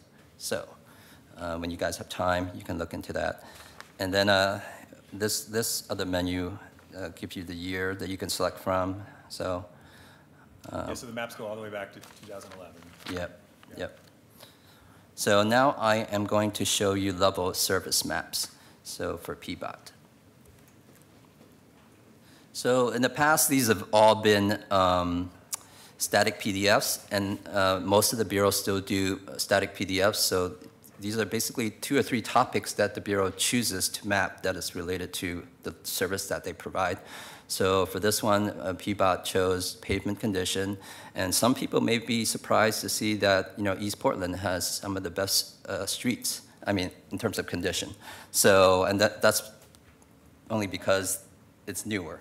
So, and not to say there's enough infrastructure there. And actually, before Frida jumps in, because I think I know what you're going to say, it is the condition of streets that are already paved. And so this is one of the caveats that I think is in the narrative. And if not, I know PBOT also has maps of unpaved streets, right, which show large numbers in East Portland and Southwest Portland. So again, it's important, and we try and put as much context on these as we can so that people understand exactly the data they're looking at. But good condition, if I was reading that, you were saying good or fair condition, is in East Portland, yet I happen to drive in East Portland all the time and over a lot of potholes and rough roads. So that's why I'm trying to get a sense of what do you consider fair condition? Yeah, PBOT's asset managers actually have a pretty sophisticated system of tracking the roads. And, you know, this is, as Young said, this is at first glance a little surprising, but again, I think it's really just looking at paved roads. But when you think about it, the roads in inner East Portland were built much longer ago than the roads in East Portland, which is why they are actually in worse condition. But PBOT can provide, they have a ton of data on road condition. What you're saying, and I consider a lot of our streets in poor condition. I've lived in my neighborhood for 42 years, and the only time we got any paving is when they put the sewer down there in the 80s, and you never see any kind of paving or repair being done. But it's if we're considered good or fair, those inner city streets have to be horrendous. Yeah, I would just say that where the infrastructure exists, where the pavement exists, it's in better condition than in other parts of the city. So that's something you can talk with PBOT more about. Now I'm gonna, so we've been, so traditionally the maps have been static PDFs like that one, but we've been encouraging bureaus to start creating interactive visuals. So for PBOT created this one related to Vision Zero. And, you know, we've also allowed them not to use those 8 geographies that, you know, we've been using. So, and use geographies that may be more relevant to their bureaus. So, for example, like with Prosper, we've just allowed them to use URAs. So, anyway, when you have time, you can, you know, look at traffic deaths and injuries since 2006. So, that's it for me. Yeah, so we just, again, the point of this was just to make sure folks knew what we were doing, and also flag that, you know, if there are specific data points that you think should be mapped, we're happy to work with the bureaus to do that. And also, as you meet with community, neighborhood associations and other community groups, some neighborhood associations know about this, they track it, they wait for it, they call us, they say, where are this year's maps? I think others probably are much less aware of it. So it's been a little bit of a ad hoc effort to date, but we're happy to take any comments or suggestions moving forward.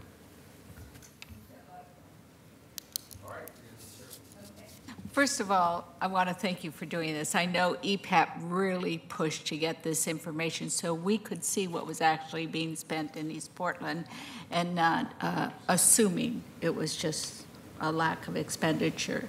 And so every year we track this. We have a fellow who takes and does graphs and stuff. Really have to compliment Parks. They have exceeded what I think, what does Nick call it? The city average in helping East Portland get up. Transportation's done a wonderful job. It's still below the city average in their expenditures. East Portland's problem may not be streets, it's sidewalks, and that's which increases the deaths out there because of the lack of sidewalks. We'd like to see all the main bureaus using the budget, this budget mapping before they make decisions. It's such a, I'm a somewhat of a data geek too, and I just feel it's so informative. I know with our schools, we aren't making decisions without data anymore. So to make decisions on a big budget and not using the data that's available seems like you're missing the boat there. But I do appreciate your work on it. Great, fantastic presentation. Thank you, Director Scott and your team. Thank you to our citizen budget advisors. Thank you to my colleagues. We are adjourned.